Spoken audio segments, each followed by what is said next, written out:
Got the green coming in? No. No? Okay, yeah, now it's coming in. All right. Let me see if we've got the right title and everything. Gonna hit the channel. What's going on? Welcome to Nimmin Live. Today we are trying something new, and therefore we are coming in a little bit cold today because everything is just a little bit off, but we are checking to see if everything that needs to be coming in here is coming in here, and it appears that it is. So, what is going on? Welcome to another Saturday. Welcome to another episode of Nimmin Live, the number one place on the internet for YouTube content creators to hang out, learn about YouTube, and have an awesome time doing it. My name is Nick Nimmin. I teach people how to grow channels, make videos, and all types of other YouTube-related stuff. I'm joined today by my brother from the same mother, D. D, how's it going, man? Man, what an afternoon. We have literally spent the entire evening. day. It's not even an afternoon. Like, what an evening. What an evening. We spent the entire evening learning a new streaming platform because Streamlabs didn't work. So we learned vMix on the fly. That's why we're a little bit late. So here we go. And I'm not even getting a signal that we're live over here. Really? Yeah. Yeah, we're live. I got nothing. It says we're waiting. Yeah, we are live. Nope, they're all waiting. So, huh? They're all waiting. No, it says started streaming less than 1 minute ago. Oh, I'm looking at us live right here. And we're live. Really? Yeah. Bizarre. Yeah, we're absolutely live. Bizarre. I've got no chat movement or anything. Really? Yes. Yeah. Yeah, chat's going right now. Yeah, like the whole How nine. bizarre. Yeah. So you don't see it on your side? No. Interesting. Looking at it on two devices. They both say waiting. Really? Yep. Oh, I wonder if you're looking at the other one. It's the only one that says we're live. Interesting. Go to the channel page and then come in. Holy cow. All right. So we are all over the place. Yeah. Technical dev doing fantastic. Thank you. So what we're doing today is we are looking at, we are answering two posted live then. your YouTube questions. So make sure that it is a first come serve thing. So make sure that you go into the form in the comments down below. And yeah, like right here, we're not streaming through this one right here. Yeah, you have two live. So you might want to delete one of them. Let's see here. So basically what we're doing is we are answering your YouTube questions. Coming in hot. And those questions get answered in the order that they're received. So make sure that you go down into the comment form down in the description below. And that is where you will find a form. And you go and you fill out that form and you let us know what question you want answered, and then we go and answer it. Yeah, just see the one thing, man, right here on the... Nope, you got two of them live. Right here on the channel page, look. Two devices. There's just one. Yeah, but one got suggested out, but you can't go into it. People are waiting in there. Oh, interesting. There's actually people waiting in the other one. That's funny. Yeah. Yeah, really fun. Oh, I see it now. Yeah. Look at that. That's the one I was in. Wait a minute. Oh, this is from the last one. This is the 3,000 views from 4 weeks ago one? Is that the one you're talking about? Nope. There's people in there waiting right now. Yeah, because that's showing up here too. Close it down. Yeah, so yes, a mess. Anyway, whatever. Doesn't matter because we're here now. So those of you that are in here, fantastic. If you are waiting in the other one, hey, bad news for you. One of the mods, if you wouldn't mind heading over to the other one, letting people just drop a link saying that we're over here on this one. If you can see another one. If not, then we'll just keep on moving here. So anyway, hope everybody had an awesome week. Today's going to be a short stream because we are getting started late. So make sure that you get your YouTube questions down in that form down below so that we can see how this goes. Yeah, so I just want to recap in case you're just coming in because you were kind of confused and maybe you were in the wrong chat like we were. Streamlabs, go. Way to go, Streamlabs. And go vMix. We're up and running on vMix. Learned this in the last couple hours. And thanks for everybody who's helping us test this out over on the other channel. We do appreciate it. Oh, that's why I'm seeing that because I'm on my... okay, yeah, so on my channel page, it's just the one. It's this one. Nope. Yeah, it is. I'm looking at it right now. It is. It's just the one. I'm not in your account, and I've got two. Okay. Yeah, because it's two not... two devices. Okay. There you go. Go YouTube. Go YouTube. Go Streamlabs. Yeah, Woo! something's going on. I don't know how you came in here. I don't know if you came in from a notification or what is going on. But let me know in the chat. Let me know if you came in from notification. If you saw this recommended on YouTube, let me know how you came in here because we're trying to get all this worked out. So basically, we just did two things. We tried to come in through another there it thing. is right there. And we also tried to, but yeah, right here on my channel page, it's live. Just one live. 6 people waiting. Interesting. Yeah, we got 126 in here. Bizarre. Yep. Go weird. YouTube. All right. So anyway, back to this. Okay, so we got notifications. So most people came in through notifications. Bizarre. Okay, cool. So anyway, I hope everybody's having an awesome week. As you can tell, we're a little bit disheveled here because we are kind of going back and forth on how many live streams we have out there right now because we think it's possible that we might have a mystery live stream out there while we are sitting here doing this. So What I'm going to do now is I'm going to head over kind of to a live the stream that 18 years later somebody's going to come knocking at your door. Hey, Nick, I've been looking for you. You're my papa. I'm your long lost live stream. Oh, you mean the live stream coming in? Nice. So long lost live stream. In that form that's down in the description below. So we don't have hardly anybody that's in there right now. Yeah. So just as a heads up, if you want your question answered, make sure that you go down to that form down in the description so that you can get your question answered. So real quick, want to say what's up to video call-in show. So we've got some big news here today. D, if you want to pull me up here in just a second, not yet. So we have some big news. How many people here are on Reddit? Give me a hashtag yes if you are on Reddit. Hashtag yes if you're on Reddit, just so I can see how many people are here. And if you are on Reddit, okay, so we got some yeses. We got some yeses. More. Oh, we got multiple yeses. Some no. Yeses. Okay, cool. So here's the deal. D, if you want to pull this up here really quick on my screen. Yep. So we just started a subreddit, and this is basically where you can go. It's called R. If you're used to how Reddit works, it's basically r/YTubers.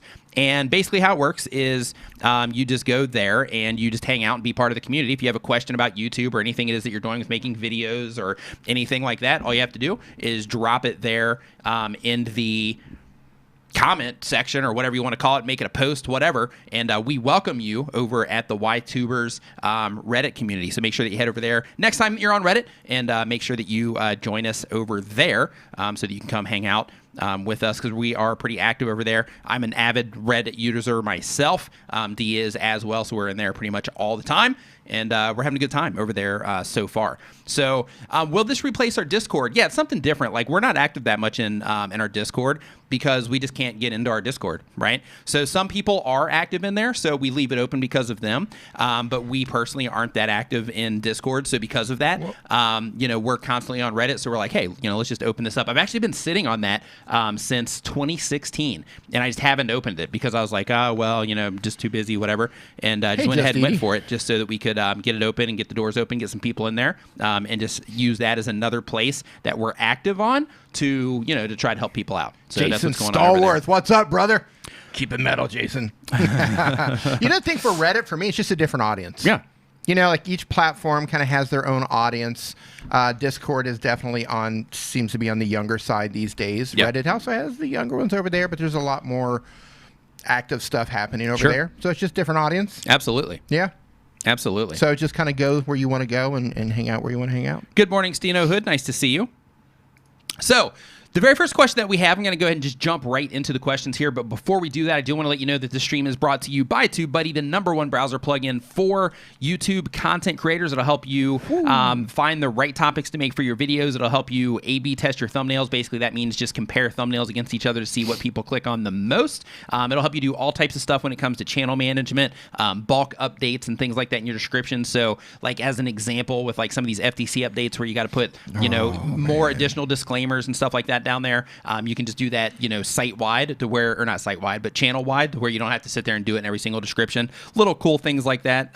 They even have a COPPA checker. So if you, if COPPA checker sounds like a game. It does. If they get your, if they take any of your, or not take, if they basically mark any of your videos that mark them for kids, then this tool will also let you know that they've marked those. So awesome tool. You can install it free. TubeBuddy.com/Nimmin. See what TubeBuddy can do for you. So our very first question that we have here is from Alex Talks. What's up, man? Nice to see you in here. He has a comedy channel. The goal of the channel is fun. Says, what's the difference between a copyright strike and a copyright claim? A lot of people ask this question, and it's a really good question because there is kind of like a fine line, it seems, because they both have copyright as part of it, right? So a copyright strike is where you are basically, think of it like this, like you strike something, right? You strike something and you kind of take that thing down, right? So basically a strike is where they actually issue a penalty against your account because somebody's claimed it and they're not taking the money from it. They've claimed it and they're basically like, hey, we got to take this video down because we do not want our stuff in this video. So that is a strike. Now a copyright claim is where they actually claim the money from the ads that are ran on that video. Now you can get a copyright copyright claim if your channel is monetized or not. So sometimes you'll see situations to where somebody has a YouTube channel, that YouTube channel is not monetized, but then they'll still have ads running on their videos. That's because they've gotten a copyright claim, and the copyright claimant can still monetize those videos even though the creator themselves can't. So basically the difference between the two, one's a strike, one is to where they're actually taking the ad revenue from you. That was pretty well explained. Thank you. Not bad. Yeah, getting started. Got to get warmed up. Came in a little bit like as we came into this, I feel like one of those airplanes that you see where they're like flying in like sideways before they land. The wind. Yeah, I'm like coming in for the runway. I'm like, oh no, not gonna make it. Not gonna make it. That's always fun flying into Hong Kong with that cross breeze coming in Hong Kong. Coming in at the right time, man. The whole back end of the plane will just kick around. I bet that's a weird thing, like as a pilot, like the first time that you're having to like bring something in like that. Yeah, I mean they're trained for it, but it's still kind of one of those things that'd be like really uncomfortable. Yeah. Cats Does Stuff YT says, haven't uploaded since 4 weeks because of exams. They've been making videos for about a month. That's awesome. Welcome to YouTube. Welcome to doing all this stuff. It's awesome. Tons of opportunity here. Glad to see you on the platform. The channel is gaming, and they do this as a hobby, and they say how to get noticed on YouTube. So if you want to get noticed on YouTube, what you need to do is you need to, one, spend some time learning how YouTube actually works, okay? Because the days are gone where you could just make a video, upload it to YouTube, and that's all you needed to do, and you would get traffic, you would get people coming into your stuff, you would get, all of that stuff working out for you just because you uploaded a video. Those days are gone. They've been gone for a while. What you need to do now is you need to learn how to get YouTube to work for you. Now, the very first thing that can be beneficial to you if you want to bypass like digging into stats and all of that is just paying attention to the content that you're making and the people that you are making content for. Now, as content creators, you're probably saying, hey, I'm making content for me because I want to make content and put it out there, and that's awesome. But if you're wanting to get noticed, you're wanting to get those views coming in and things like that, it's people that watch your videos, right? If you're making content just for you, then you're the only person that you should care about actually watching those videos because you're making them for you. But if you want other people to watch that content, then in that case, it's important to keep them in mind as well, and make sure that you're like, okay, the people that I want watching my content, I have like a certain type of person that is watching my content. Like in your case, you're on gamers. So since you're on gaming videos, it would be something along the lines of, I'm going after people that are interested in this specific game. They're probably like a general ballpark around my age. They typically play games like after school, or maybe like when they first wake up before school so they can squeeze in some gaming, right? So what you start doing in that situation is you start deciding the upload time for your videos based on when those people are more likely to see the content. You start uploading thumbnails that those people are more likely to respond to. And what you have to do when you're first starting, and this is where the learning curve with YouTube comes into play, what you have to do when you're first starting is you have to guess, right? Because you don't have any information yet. So you have to guess. You have to say, okay, I like the sound of that. I'm going to make a thumbnail, and I think people would like this thumbnail. So let me make this thumbnail, and I'm going to put it out there. And then you put that thumbnail out there, and you kind of see how it does, right? Same thing with your titles. I'm going to write a title in this way and kind of see how it goes. And what you start noticing is you start noticing things that work versus things that don't work when you start doing these things. So it's like, hey, if I write titles and thumbnails like this, people respond. If I write them like this and make thumbnails that look like this, people don't respond. That's the very first thing. And then after that, once they actually click on that thumbnail and they click on that title, then they get to your actual video content. Once they're on your video content, then you have to mix the craft of art and science and learn to get people to watch, how to get people to watch more of your content, or how to get them to watch your content for a longer period of time. And the reason that's important is because if you can get people clicking on your stuff, like that's step one, and that's amazing. But once you get them into your video, if they don't stay on your video, then YouTube is going to consider that piece of content not a good piece of content, and they're not going to show it to people. Because if they click and then they come into your video and then people leave right away, they're going to think that, well, not they, but the the machine that runs YouTube or machines that run YouTube, they're going to think that it's like clickbait. So since people aren't responding to it, then that video is quickly going to not get surfaced anymore. So you just have to master the art of doing those things. Another thing that can help you get noticed is just thinking of how you can stand out from everybody else. Right? Look at all the other gamers, because you're doing gaming content. Look at all the other gamers. There's this humongous sea of all of these people that are making gaming content. Start looking at the ones that are successful and start trying to decide, why is it that this person's successful? Are they being strategic about this? Do they have like tons of charisma? Are they really good at playing the game? Are they showing people how to beat in certain aspects of the game? Have they just been doing it forever? Right? Have they made tons and tons of videos or tons and tons of live streams around the game, and that's helped them over time learn how to get that response? Right? Like, just really start paying attention to the people that are successful in that field, whatever type of content that you make. Pay attention to people that are successful in that field and start using that as like a way to try to find a way that you can stand out, because you'll notice what they're doing, so you can start applying some of that plus mixing in your own spin to make what it is that you're doing uniquely yours as well. Right, D? That's a lot of talking. It is a lot of talking. I got my voice back, so I gotta kind of get it out. Right. Yeah. So it's like I've had like all this time to where I haven't been able to talk that much, so I got to just sit here and run my motor mouth. Hope you don't mind. No, you do that. I'm trying to learn this new system here. Okay. Good, Like, good. Yeah, I'm like paying attention to what's going over here in VMix. So real quick, I'm going to hop into the chat to see what's up with everybody. Little Crafty Nook, what is up? Nice to see you in here. Office Shields, nice to see you as well. Office Shields saying hello, people. Well, hello there. Faith Squad saying good morning, Nick and chat. Good morning there, Faith Squad. Vigard. Good morning, what Faith is Squad. up? He's saying catch up with the talking. Absolutely. I Teched Up says, what are your thoughts on using Google Ads to grow a channel? Hey, what's up, Roger? Nice to see you in here as well. Roger, and how's YouTube it Midnight going, Madness brother? 4x4. So I teched up, when it comes to using Google Ads to grow your YouTube channel, it's optional, right? Because when it comes to using ads, it's basically like a marketing tool, just like anything else. So a lot of people frown on it, and I do frown on it a little bit as well if... Fly ride. I do frown on it as well if your content doesn't perform. Yeah. So basically, like, if your content isn't good and people aren't responding to your content, it doesn't matter how much money you throw at it. I mean, sure, some people are going to end up subscribing anyway, but it doesn't matter how much money you throw at it.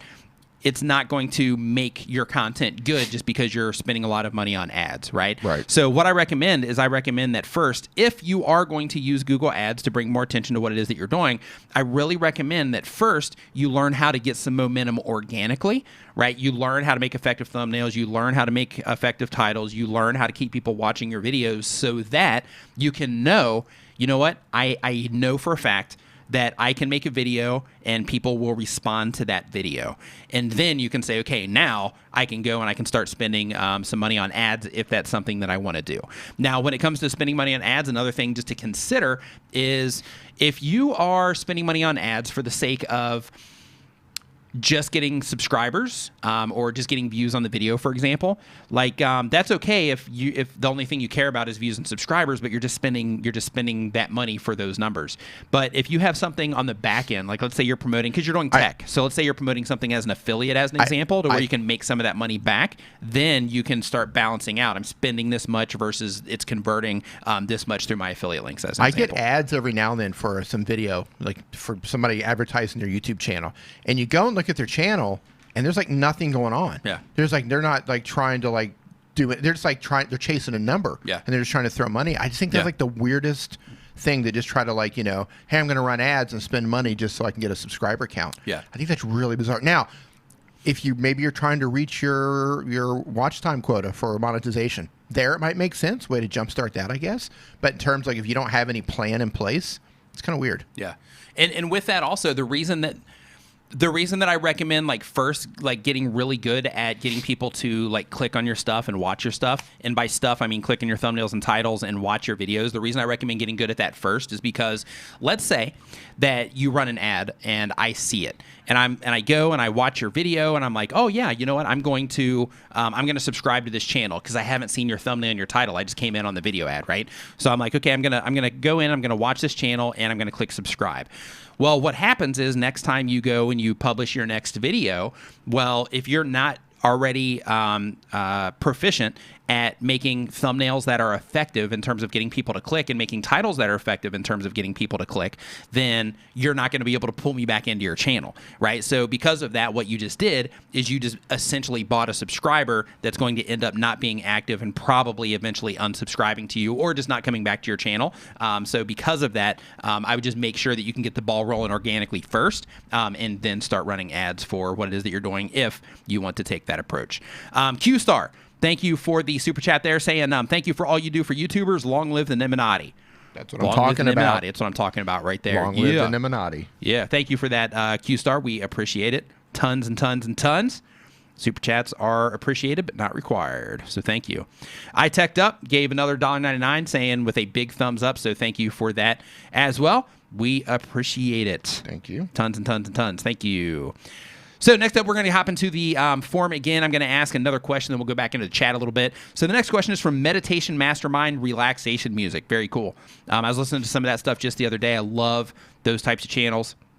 It says, the channel is a music channel. They're doing it for money. That's the goal.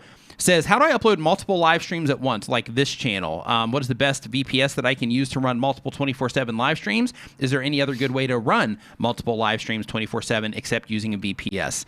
I'm not sure if you can do more without using a VPS. I mean, technically, you could just run it.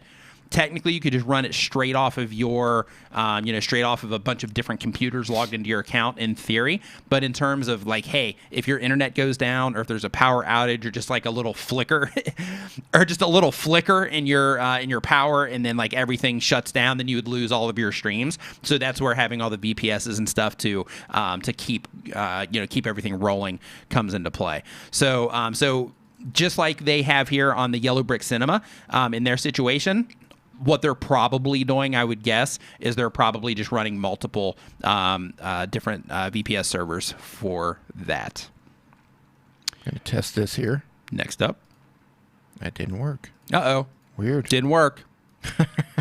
Heidi, Costume CO, what is up? Nice to see you in here. Thank you for the super chat. We appreciate it. That worked. Saying, so happy to see the brothers back together again. Nick, glad you have your voice back. I'm glad I have my voice back too. Let me tell you something. As somebody that's a motor mouth and somebody that's constantly, hey, what's up, Neil? Nice to see you in here as well, Urban Explorer. As somebody that is, making videos and live streams and podcasts and, all of that stuff, it's a hit when you all of a sudden can't talk. Right. So one thing that I recommend to everybody is get a couple of videos ready. Get them in the can. Just have them sitting there, right? Like these are just in case of emergency videos. Like I'm getting ready to start batching since my voice is back now. I'm getting ready to start batching a bunch of stuff as well. And with that, I'm actually going to make I'm setting like 2 or 3 videos aside just in the event that something like that happens again, so I can still make sure that I have some content going out. Luckily, I had a couple of videos in the can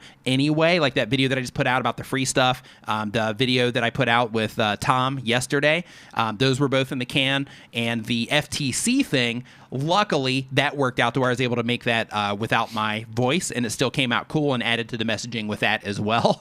That was just kind of luck of the draw, though. But one thing that I would recommend, though, is just to make sure that you have some content put aside in the event that you can't do what it is that you do because of your voice or any other reason. Really, you just get sick or whatever it happens to be. I thought it was pretty nice. Yeah, I know you did. So we would meet up. We'd meet up at the mall. First time in several decades where I didn't have to listen to him. Yeah, you could just talk. Like you at all. didn't get cut off like I'm cutting you off right now. Right. Like it was just great. it was like literally an entire lifetime of like Charlie Brown. Yeah. And then all of a sudden for like 2 weeks, peace, silence. Yeah. Peace. It's like, wow, this is what people that live a good life feel like. This is great. Right. So if I were to live in the Himalayas like a monk, this is what it would be like, the silence, the serenity. Right? And then I just blocked him on all my social media chat things. It's like, just nope. The guard's giving me a hard time. He's like, I told you. I asked before I left. Yeah, because he was on me before he took his vacation. He's like, hey, dude, I'm leaving in 2 weeks. Get it ready for me. And I'm like, I'll get it. But yeah, I just didn't. Yeah, it's funny. Dustin Reacts says, what's the best way to see demand for your niche? So best way to see demand for your niche is to go and actually research the niche. And what I mean by that is a few different ways. So the very first thing is the things that you think that you might be talking about, or things that people talk about or would be likely to talk about around your space. Go and start Googling around and go and start using YouTube and looking around for the actual terms that people are using to find content like yours. And so, like, as an example, like mine would be like, YouTube tips, how to do this on YouTube, like that kind of stuff. Hey, Dr. Stin. So apply that to what it is that you do. And when you start typing it in the search bar, then YouTube's going to give you like a drop down of all these different ways that people are looking for stuff. But start with your like root word, which is basically like the main thing that your channel is talking about. And when you do that, that's going to give you like a bunch of different ideas and a bunch of different ways to search for how people are talking about or looking for the content that you make. So once you have that and you develop all of those ways people are looking for stuff, actually hit the search bar, right? Or hit the magnifying glass so that you can actually see that search results page. And then you start seeing the other people that are in those particular spots, right? For those particular things that people are looking for. And then from there, what you want to do, because you say the best way to see for demand. So by demand, I'm assuming that you mean the amount of people that are going to be looking for that type of content so you can get views on it. So what you want to do in that situation is once you hit that search icon and it shows you the search results page, then you want to start looking at view counts on those videos that are in the results, and you want to start doing that for a bunch of different terms. You also want to go and you want to do the same exact thing on Google as well. Start looking. Is there industry support for this, or is this just something that people are making some YouTube videos about? Are people having like websites about this sort of thing? Are there Facebook groups about it? Are there subreddits about it? Are there online forums that are talking about this specific topic that I'm wanting to make videos about? If so, then go and see like how active. Then go and see how active those are, right? So you can just get that general idea of what's going on. But one thing on YouTube that you want to do is you want to go and you want to look at the actual view counts that people are bringing in. You want to make sure that you keep date ranges in mind. Like, okay, well, was this video uploaded 9 years ago? Or was this video uploaded yesterday and it's got a ton of views on it, right? So you can just get a general idea that way. And another thing is, even though you're going through the search results and you're seeing the different channels that are making the different content, you want to start dropping those into a spreadsheet so you can keep track of all of them. Go in and start clicking on those videos as well and start looking at the comment sections, right? How active are people around this particular topic? Start clicking on some of the suggested videos that are related to those topics as well that you see when you see those videos on the video watch page. Click into them, right? How many views are these getting, right? So that you can just start putting that puzzle together in terms of seeing how much activity at large is going on around the specific topic that you are making videos about. Hopefully that helped, Dustin. That helped. I'm like wrestling with all this, trying to pull stuff back in. Man. Q Star says, I met you and Daryl Eves at the TubeBuddy booth at VidCon. Nice. Very cool. You guys were talking in a group, and I tried to get involved, but it was sort of awkward. Any advice for doing a group talk like that? I don't want to be intrusive. Absolutely. All you got to do is just walk up, right? Like when any of us are at events like that, like if we're standing around talking, just walk up, join the conversation, walk up, introduce yourself, wait for that break, right? Because you're sitting there talking, but just walk up to the group that are talking. That's an excellent question, by the way. Yeah, I've never been asked that before. It's an excellent question. Good question. Yeah, but basically just walk up to the group and just kind of wait until there's kind of a lull, right? Because the other people in that group are going to start looking at you like, hey, who's this person? Who's this person? And then like when you notice that lull in the conversation, just introduce yourself, right? Hey, I'm Q Star. I've been watching on YouTube for a while. Saw you guys hanging out over here. Just wanted to say hey. Just want to say hey. Right. What's going on, guys? And then in that situation, typically our response is, oh, awesome. Nice to meet you. What kind of channel do you have? What is it that you're doing? You enjoying VidCon? Do you live in California? Or you just like, did you come in? And then that whole ball starts rolling in terms of the general conversation. So the most important part of it is just to, like, you're a content creator. We're content creators. We're all there to interact with content creators. That's why we go to these things. So when you see anybody that you want to talk to at any of those events, definitely just walk up and introduce yourself and start shooting the bull, so to speak. I will say this. I will add something to that. If you notice that people are recording a video and doing a collab, sure. Wait for them to finish. Yeah. And if you see that people you want to talk to might be kind of off in a corner, kind of like out of the crowd a little bit, wait for them to come out. Yeah. Because I've been doing a couple of collabs and people just come up and start talking. Like, camera. We're recording here. Like we definitely want to talk to you, but just kind of wait till we're done recording. Yeah. and another thing too is like at these events, like another thing is like typically like people will just be like hanging out too. So if somebody's just like hanging out, grabbing a coffee or like whatever, like again, super chat. People go to the events to like hang out and interact with everybody. So definitely just be comfortable. Just be like, hey, what's going on, and and start that conversation. I also want to say that some of the most interesting conversations and people that I've met at the events, like, were just random things like that. Yeah. You just randomly come up, somebody will come up and talk to you, or maybe I've seen, you come up and talk to them, or maybe there's somebody that you recognize and they're speaking to someone else. They introduce you. Man, I've had some amazing conversations and gotten to know some amazing people. Yeah. Just by just random. Yeah. So talk to people. Just gotta wait for that right time though to come in. Yeah. And don't be shy. That's why you go. And real quick, I just want to say, if you haven't yet, make sure that you share this out on Twitter. We'd appreciate it. Deep Desai says, what's the best VPS according to you? I have no idea. Yeah, don't know. Yeah, I don't know. I don't use one, so I have no idea what would be considered the best from my perspective. One person that would be a fantastic suggestion for that would be David over at Live Streaming Pros. He is, if you just hop on YouTube and you just look for Live Streaming Pros, he goes live over there like every week. So hop into one of his streams and he'll be able to tell you like this is the one that you want to use, and he'll be able to tell you like 15 different reasons why. He's like really high level when it comes to like live streaming stuff. Yes. So he's definitely the dude that you want to talk to on the tech side when it comes to live streaming. I think it's fair to say he's the best in the business when it comes to live streaming stuff. Yeah, I would agree. Yeah, I would agree. Hands down. Yeah. Darkstar the Me says, I upload when I can. They've been on YouTube for 2 years. They have an iPhone. Gaming is the type of content. The goal of the channel is to get 1,000 subscribers. How to make thumbnails pop or make people attracted to them. So this is different for every type of genre. So what I'm going to tell you for your situation, because you're doing gaming content, is look around at the gaming channels and see what's working for them, and then say, okay, this is what's working for them. What things are similar here? Are they using text? Are they not using text? Are they using screenshots? Are they customizing the screenshots that they're using? Are they using vibrant colors? Are they using dull colors? Is everybody else using vibrant colors? But then you have this outlier over here that's doing well because people identify their stuff because they're using muted colors. Like, start putting all of that together, because I can tell you, okay, do this, and when I tell you that, it may or may not apply to your channel. I mean, typically there's best practices in terms of, if you're going to put text on your thumbnails, make sure that your text is big, bold, and easy to read, that you're not putting, all of these fonts on there that are fancy to where they're difficult to read. If you have imagery on there, make sure that the imagery is identifiable to where it's clear what it is that it is that you're trying to focus on in your thumbnail, or focus the viewer's attention on your thumbnail. Of course, depending on the type of content that you make, it's also important to have like faces in there and things like that, but that all depends on the type of content that you make. What I recommend for everybody is that you actually test it out on your channel specifically to see how it works with you.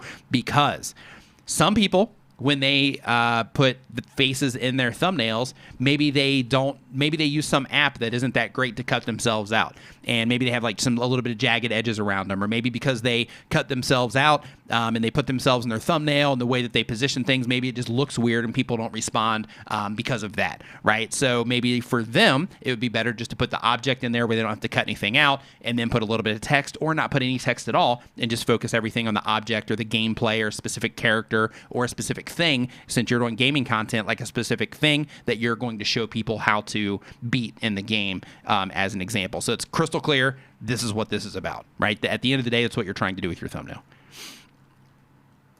Right, D? Clicked on the wrong one there.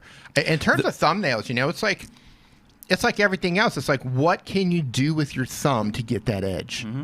And that's kind of the thing. Like, anytime I always I put my title in there and I see what the competition is going to be like, and I just think about what colors can I use, because my thumbs Viper. What's up, Viper? My thumbs generally have the same look, but I can change the color. I can use colors on certain words. I can make certain words larger than others, and then make those colored. I can. So yeah, it's just strategy. What can you do to stand out? Mm-hmm. It's thinking it through. It's thinking it through, right? Yeah, it's just like sitting back and saying, okay, if I have my thumbnail show up next to all these other thumbnails on YouTube, if I'm looking at a home page, if I drop my thumbnail onto that home page using Photoshop or some other types of graphics app, if I put my thumbnail on that home page, is it going to grab attention? Yes or no? Right? Does this stand out, or is this competitive with the other thumbnails that are on this page? Yes or no? Take a screenshot of that. Don't tell any of your friends which thumbnail is yours. Yeah. Take a screenshot of an entire YouTube page with your thumbnail on it, send it to 20 of your friends and say, hey, out of all of these thumbnails here, not the titles, but out of all these thumbnails here, which one would you click on? Right? And just start getting the information back from your friends, right? To see how many people click on your thumbnails. And you keep adjusting that until people click on yours over and over and over and over. Yeah. You're not always going to win, but what will happen over time is when you start paying attention and keeping an eye on your CTR, is you'll start to notice patterns. I do certain things in thumbnails, and they tend to get more clicks than others. And of course, topic can matter too. Yes. But there are some things that you can do to get more clicks. Tracy Part and of the process. Garvey Frey says, what's up, everyone? A new YouTuber here. What's up, Tracy? Nice to have you in the chat today. Welcome to YouTube. It's an awesome thing. Hopefully you stick with it because it can be incredible. Awesome community here. You're amongst the coolest people here on YouTube, the awesomest YouTube community on the internet, or on YouTube, I guess that would be. So, Total Voice welcome. Studio. How's it going? Yeah. Okay, next up. You know what? I like to think of thumbnails. You were talking about standing out. Yeah. For you kids out there, think about your thumbnails like Tinder, right? You want to put the best pictures on Tinder, right, so you don't get swiped the wrong way. Right. You want to stand out. Yeah. Right? Swiping it. I want to hook up with that thumbnail. Right. Right? That's what your thumbnail's doing. Getting a click. Getting all up on it. The Masked Man says they upload 4 to 5 times a week. Been on YouTube about 8 months. They do anime. They're doing it for fun. Says, I just hit 8K. Thanks to the advice from you, Nick. How about I rep my momentum? Oh, how do I rep my momentum going so that I can grow even faster? Okay, so now that you've hit 8,000 subscribers, what you need to do is, that means that you're getting, enough views to start accumulating that, especially since you've been on YouTube for 8 months, so you're getting around 1,000 a month.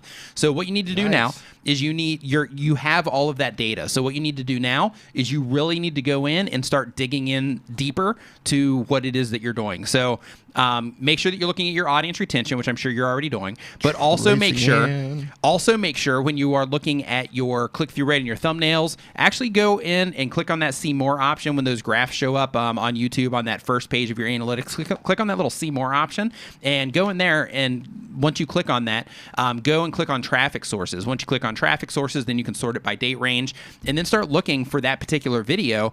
Go and look, and you have to do this at the video level, but go and look and see and start paying attention to where you're actually getting your highest click-through rate from, and make sure that's where it is that you want to get your highest click-through rate from, right? So in a lot of cases, if you're doing anime, I'm going to guess that browse and suggested is going to be what you're going after. So just make sure that your click-through rate is being good for your channel based on that. And how you find that out is you look at your videos that have performed well already, and then you say, okay, well, these are my videos that have performed well already, so what do all of these videos have in common, right? Okay, well, all of these that have performed well with X amount of impressions on my particular channel, with X amount of impressions, which is going to be my benchmark, any of the ones over this amount of impressions seem to have gotten a browse click-through rate of about this, right? And so you can start getting a general average of what's best for your channel. Not what's best, but what's average for your channel, so that you can start making those benchmarks. And then if you don't hit those marks, then you can say, okay, I need to go in and change, or why didn't I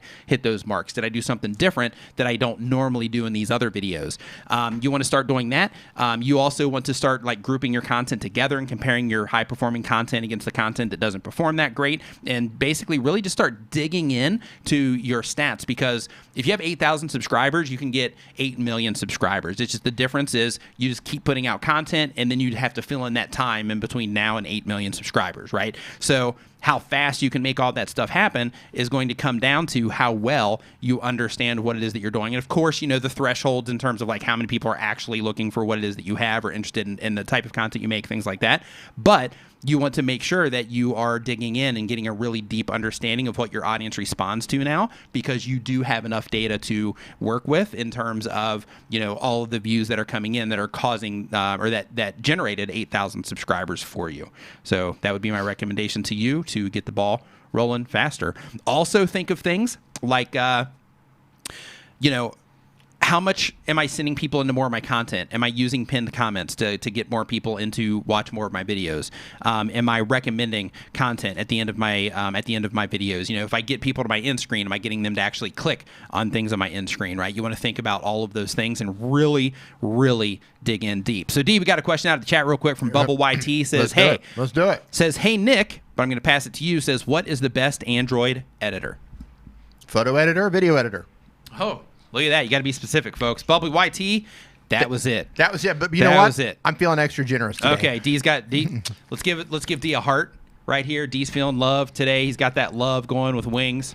Android video editor. On the high end, I'm going to go with KineMaster. Underneath that, I'm going to go with Power Director. If you need something free, man, you get what you pay for with free. Vlogit, Prism Live Studio, one of those things for on Android. Photo editor, Pixel Lab, and PixArt.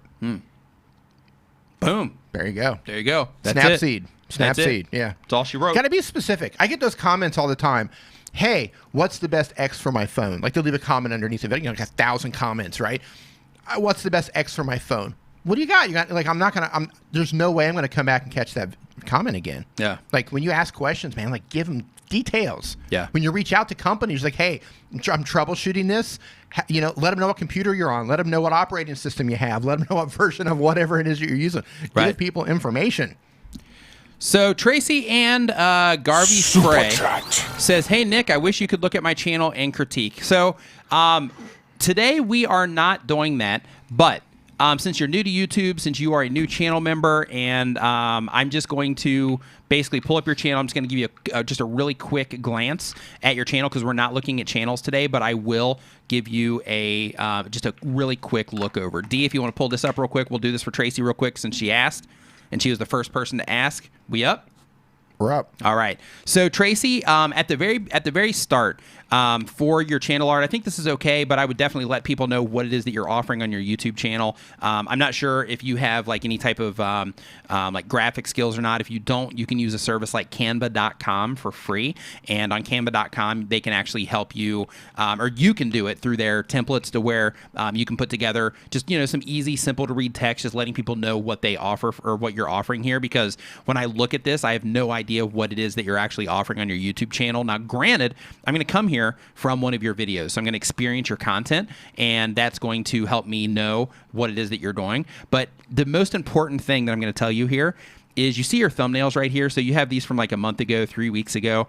The most important thing I'm going to tell you is you need to learn how to make custom thumbnails for your content. Like right now, you're just getting started and you're using like the screenshots it looks like, and that's okay to get started. But as soon as you possibly can, you need to spend the time to learn. Here, you can take this down, D. Right. You need to spend the time to learn how to make custom thumbnails because like if you're going to be a content creator, it's part of the gig, right? Yes. Because you're competing with people that spend, 2 hours on a thumbnail. You're competing with people that'll spend 30 minutes or 15 minutes on a thumbnail, or you're competing with people that will take the time to learn how to make thumbnails that people click on. So you really need to make sure that you are also, like, if you want to compete, you have to make sure that you are also going to go through that process of learning how to make that stuff that people click on. Now, with that said, it doesn't have to be fancy. It doesn't have to be anything that's like graphically intense, so to speak. You don't have to have, any text on it at all. But what you do need to have is you need to have like a focus on like, hey, this is what my video is about. On those screenshots you have, like a zoomed in version of that would definitely be a much better thing, like a zoomed in version. Maybe kind of blur some of that stuff that's behind you just a little bit so that you kind of stand out just a little. Maybe increase the saturation just a little bit so that you are, so that the colors are popping just a little bit more than just a screenshot, right? So you want to just make sure that you're putting that extra effort into what you're doing. Do this. Go into YouTube search right now. Go into YouTube search and type and look for a video on one of the topics that you made a video about, okay? And see the thumbnails that come up from that. That's your competition, right? Those are the people that you're competing against. Those are the videos that are getting put up on a homepage next to yours. Those are the videos that are getting suggested on videos around the type of content that you are making. So you need to be able to compete with that.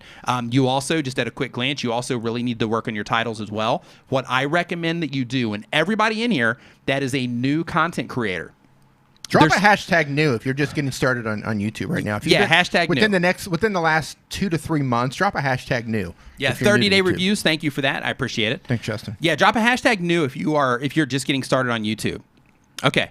Yes, we've got a nice handful of news. I've got another analogy here for the thumbnails. Okay. It's like you're going to play a professional sports game with people who have been training every single day. They're constantly training to be better athletes. Yeah. And you just show up to play against them. Yeah. Right? You have to train. You have to learn the same skills that the people you're competing against are building. Yeah. It takes time. All this stuff takes time. Yeah, it does. It takes time. There's a learning curve. So here's what I want you to. There's a lot of news in here. I love it. There is. So here's what I want everybody that's here that's new. So there's a link in my description. It's 100% free. There is a training put together by YouTube. It's called the YouTube Creator Academy. I recommend that everybody goes through that YouTube Creator Academy. What it is it's basically like an instruction manual from YouTube. They talk about like how to write titles. They talk about how to write descriptions. They talk about making thumbnails. They talk about content strategy. They talk about how to connect with your audience, like all of that stuff, right? They teach you kind of the very light foundational stuff that you need to know when you're first getting started. I really recommend that you go through the YouTube Creator Academy because it's going to teach you a ton. You're going to go through it and you're going to be like, oh my gosh, I didn't even think about that because you're new, right? Like this is something that you haven't done before. And if you haven't done it before, there's a lot of things that you don't even know to look for yet, right? So because of that, I really recommend that you go through the YouTube Creator Academy, watch content like mine, watch content like Dee's, watch content like other people that make, or by other people that make content like us. Spend some time watching and learning, but spend more time creating and uploading content because you're going to learn the fastest if you create and you upload. Create, upload, right? Create, upload, learn, create, upload, learn, create, upload, learn, right? And then watch us like in between, right? So YouTube Creator Academy, create, upload, learn, watch some of our stuff, right? And just embrace the fact that in most cases, not all, but in most cases, it typically takes some time to get the ball rolling. It typically takes some time to really start understanding how all of this stuff works because it's like from the outside, it looks like, hey, if I just make some videos and have fun, then I'm going to grow my channel. And in some cases, that's absolutely true. But in most cases, there's more of a grind behind it that you have to continue to keep uploading content. And it's not just uploading content. You have to upload content that people respond to over and over and over and over and over again. And going through the YouTube Creator Academy, watching our stuff, creating, uploading, and learning is going to help you get through that process faster. Now, there was another comment in the chat while you were speaking there from somebody named Thumb Life, and the chat is long gone since then, but it was basically saying they're hitchhiking from France to Vietnam. Nice. And they don't have a lot of competition, so they don't know what to do. Okay. Well, here's the thing. Thumb Life, okay, you're hitchhiking and you're traveling, so you're going to end up competing with tons of travel vloggers. Yeah, you're competing with travel vloggers for sure. Yeah, there's probably not a whole lot of hitchhiking stuff in there, but you're competing against them if there are. Yeah. And you're going to mostly be competing against travel channels and travel vloggers. Yeah. So whatever. And any other hitchhikers that are doing the same thing, because I guarantee they're out there. Right. Yeah, like any other hitchhikers doing the same thing, you're competing against them, travel vloggers. Yeah. The whole Yeah. night. So as you craft your titles, as you put together your play, think about, okay, I'm starting with this video, then I want them to watch the next video. Think about putting together in a series, just like something you would watch on Netflix, right? Because you're going to be doing something. You're on a journey. Yeah. Take them along with you on that journey. Yeah. But that gives them a reason to keep coming back and watching. Exactly. Make sure you take full advantage of Yeah. your info cards, end screens, pinned comments. Link out to the next videos and all that stuff. Take them through a series of things, but type those titles in. So let's say you hitchhike from North Vietnam to South Vietnam or whatever. Get strategic about what your title is going to be like, then type that in and see what comes up. Yeah. And then make your thumbnail look That's what you're better. going against. That's what you're going against. Yep. Yeah. There's more people doing things that are going to get suggested with yours. Yeah. They're not all going to be hitchhiking from France to Vietnam, but they're going to come up. Unless there's this huge hitchhiking space that we don't know about, which Right. is possible. It's possible. I'm not up on my hitchhiking stuff. There could be a movement happening. Yeah. Right? I know there's like that with the bikes. Right. Like the bike folks, the ones that are like biking all over the place. Right. Yeah, like there's like a whole thing with those people. And one day, it's pretty cool. I just started running for no particular reason whatsoever. Run, Forrest, run. Barbara Young Payton says, "Hey guys, Katya's mom, my friends urged me to start my own channel. Not happy about it. If you're not happy about it, why'd you start your own channel?" Yeah, so just have fun with it. YouTube's fun. Like if you're not happy with it, you're probably not going to do it for very long. But for while you do it, just have a good time. It's a really good time. I need to go back and watch Forrest Gump again. Yeah, it's on Netflix. Thinking about that. Epic T, thank you. Janae. I'm not a smart man, Janae. But I know what love is. I love good. Forrest. Paul says, "Run, D, run." Yeah. Good morning, Miss Naturally New Orleans. Fly ride. What's up, dude? Okay, so next up, our next question on our list is from Remez Kaiser, like Kaiser Sose. They upload 4 times That's per a movie week. I need to go back and watch. They have been on YouTube for a year. They have a channel about digital marketing. The goal of the channel is a hobby plus money. Says, hey, can you help? What am I doing wrong? Is there any way a real person can audit my channel? No TubeBuddy or vidIQ, please. Thanks. Yeah, there are actually people that offer services for that. I used to offer services for that as well. There's somebody that I recommend that you reach out to. His name's Daniel Battelle. Super chat. Battelle. If you just go to danielbattelle.com, then you will see him. It's DanielBatal.com. Or just look for the dude with the most hair on YouTube. Yeah, and then you'll find him. Find him. I don't know. I think Frodo's Frodo. I think Jared Pollin's probably a good competitor. His hair is just a different style. I would have loved to have been able to take like a side by each photograph with Of Daniel those? Battelle and Jared Pollin side by side. Yeah. I guarantee Daniel would have got him. Probably. Yeah. Yeah, probably. Fro don't know hair. Yeah, but the caveat to that though, or the sidebar to that is he actually does work for TubeBuddy, but he does do some consulting on the side as well, and like channel reviews, that kind of stuff. But you can definitely check him out. He is he knows his stuff, so definitely contact him. Or you can just keep looking around for other people as well. I know I think like Social Blade does that kind of stuff, and if you just look around, you'll find people that do it. Detone CJ says they upload 2 to 3 times per week. They've been on YouTube for 2 years or so. They do comedy skits and whatnot. They are on YouTube to grow a following, and they hope to have a job from it someday. I put in a lot of effort. Here's the question. I put in a lot of effort and time into my videos, but it never seems to get much traction. Is it just that YouTube doesn't bring traffic to small channels, or am I doing something wrong? You're doing something wrong.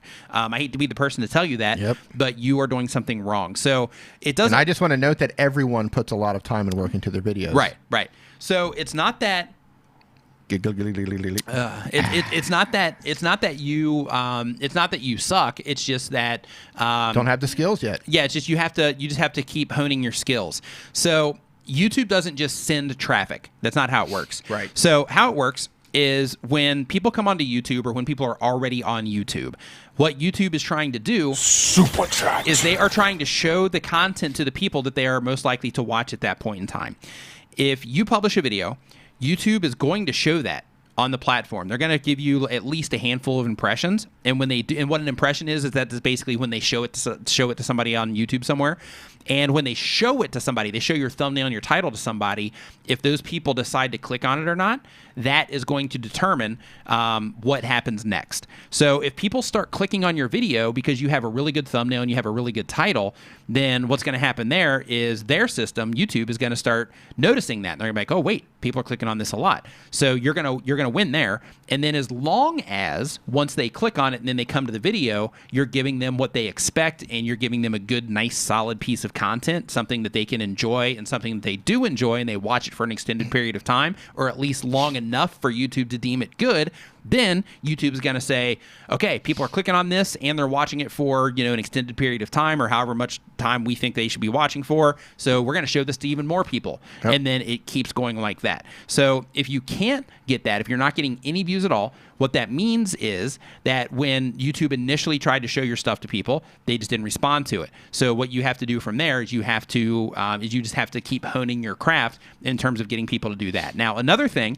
to keep in mind is right now YouTube might not know who the right people is to show your stuff to in the first place. And that might be because I don't know how I don't know. I'm actually going to look at your channel really quick. I don't know if you have anybody watching your stuff at all. If you do or not, give me 1 second. I'm gonna pull your channel up. No need to pull it up, D. Okay, so you have 76 subscribers right now. You have it's a good start. So you have 76 subscribers. You got a handful of people that are watching each video, so you are getting views, just not a ton.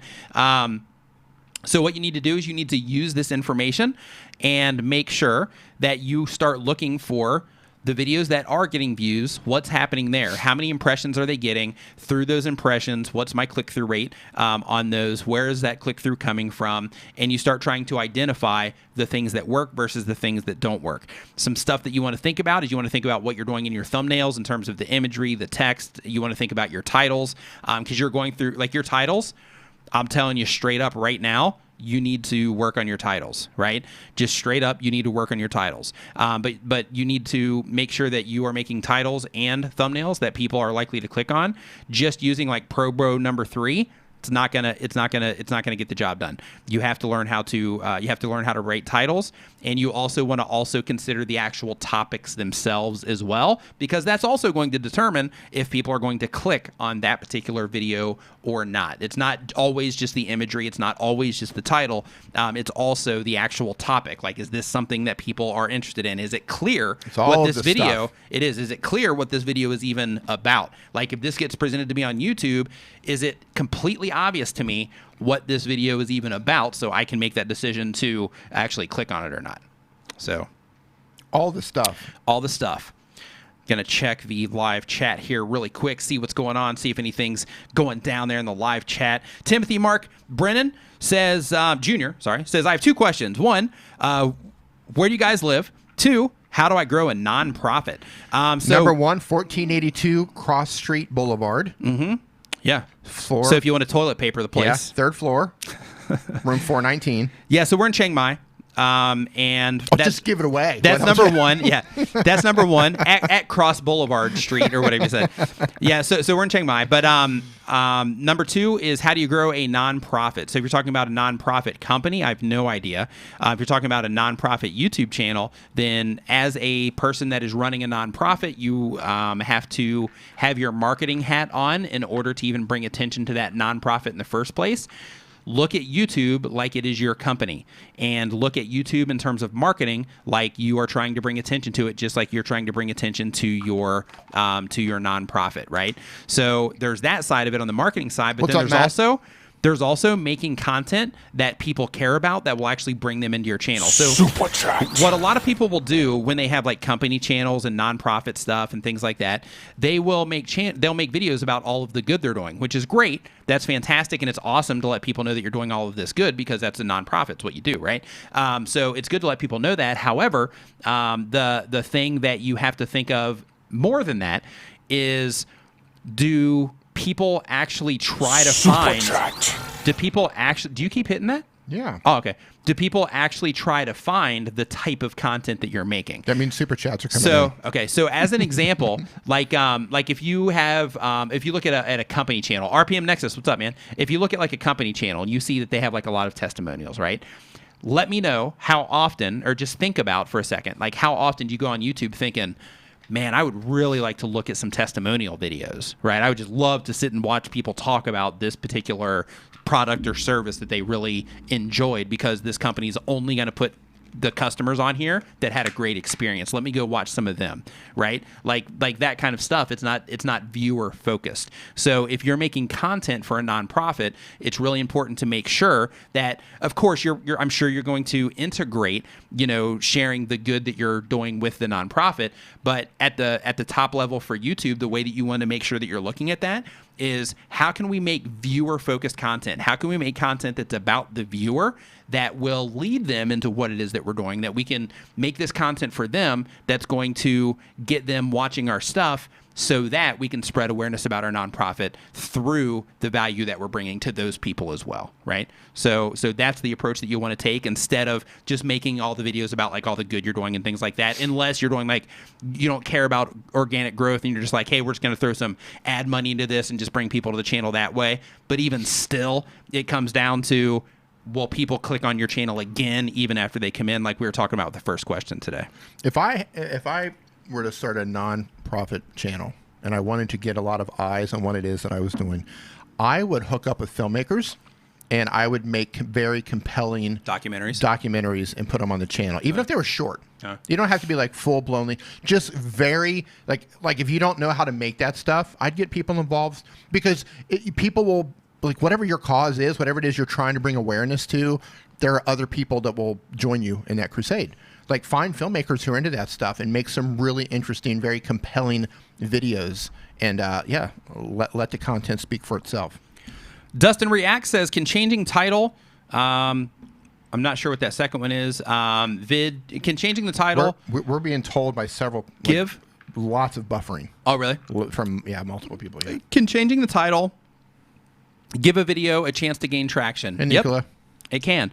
Changing a title can, changing a thumbnail can. It can help the video, it can hurt the video, because basically what you're doing is that first point of contact with people.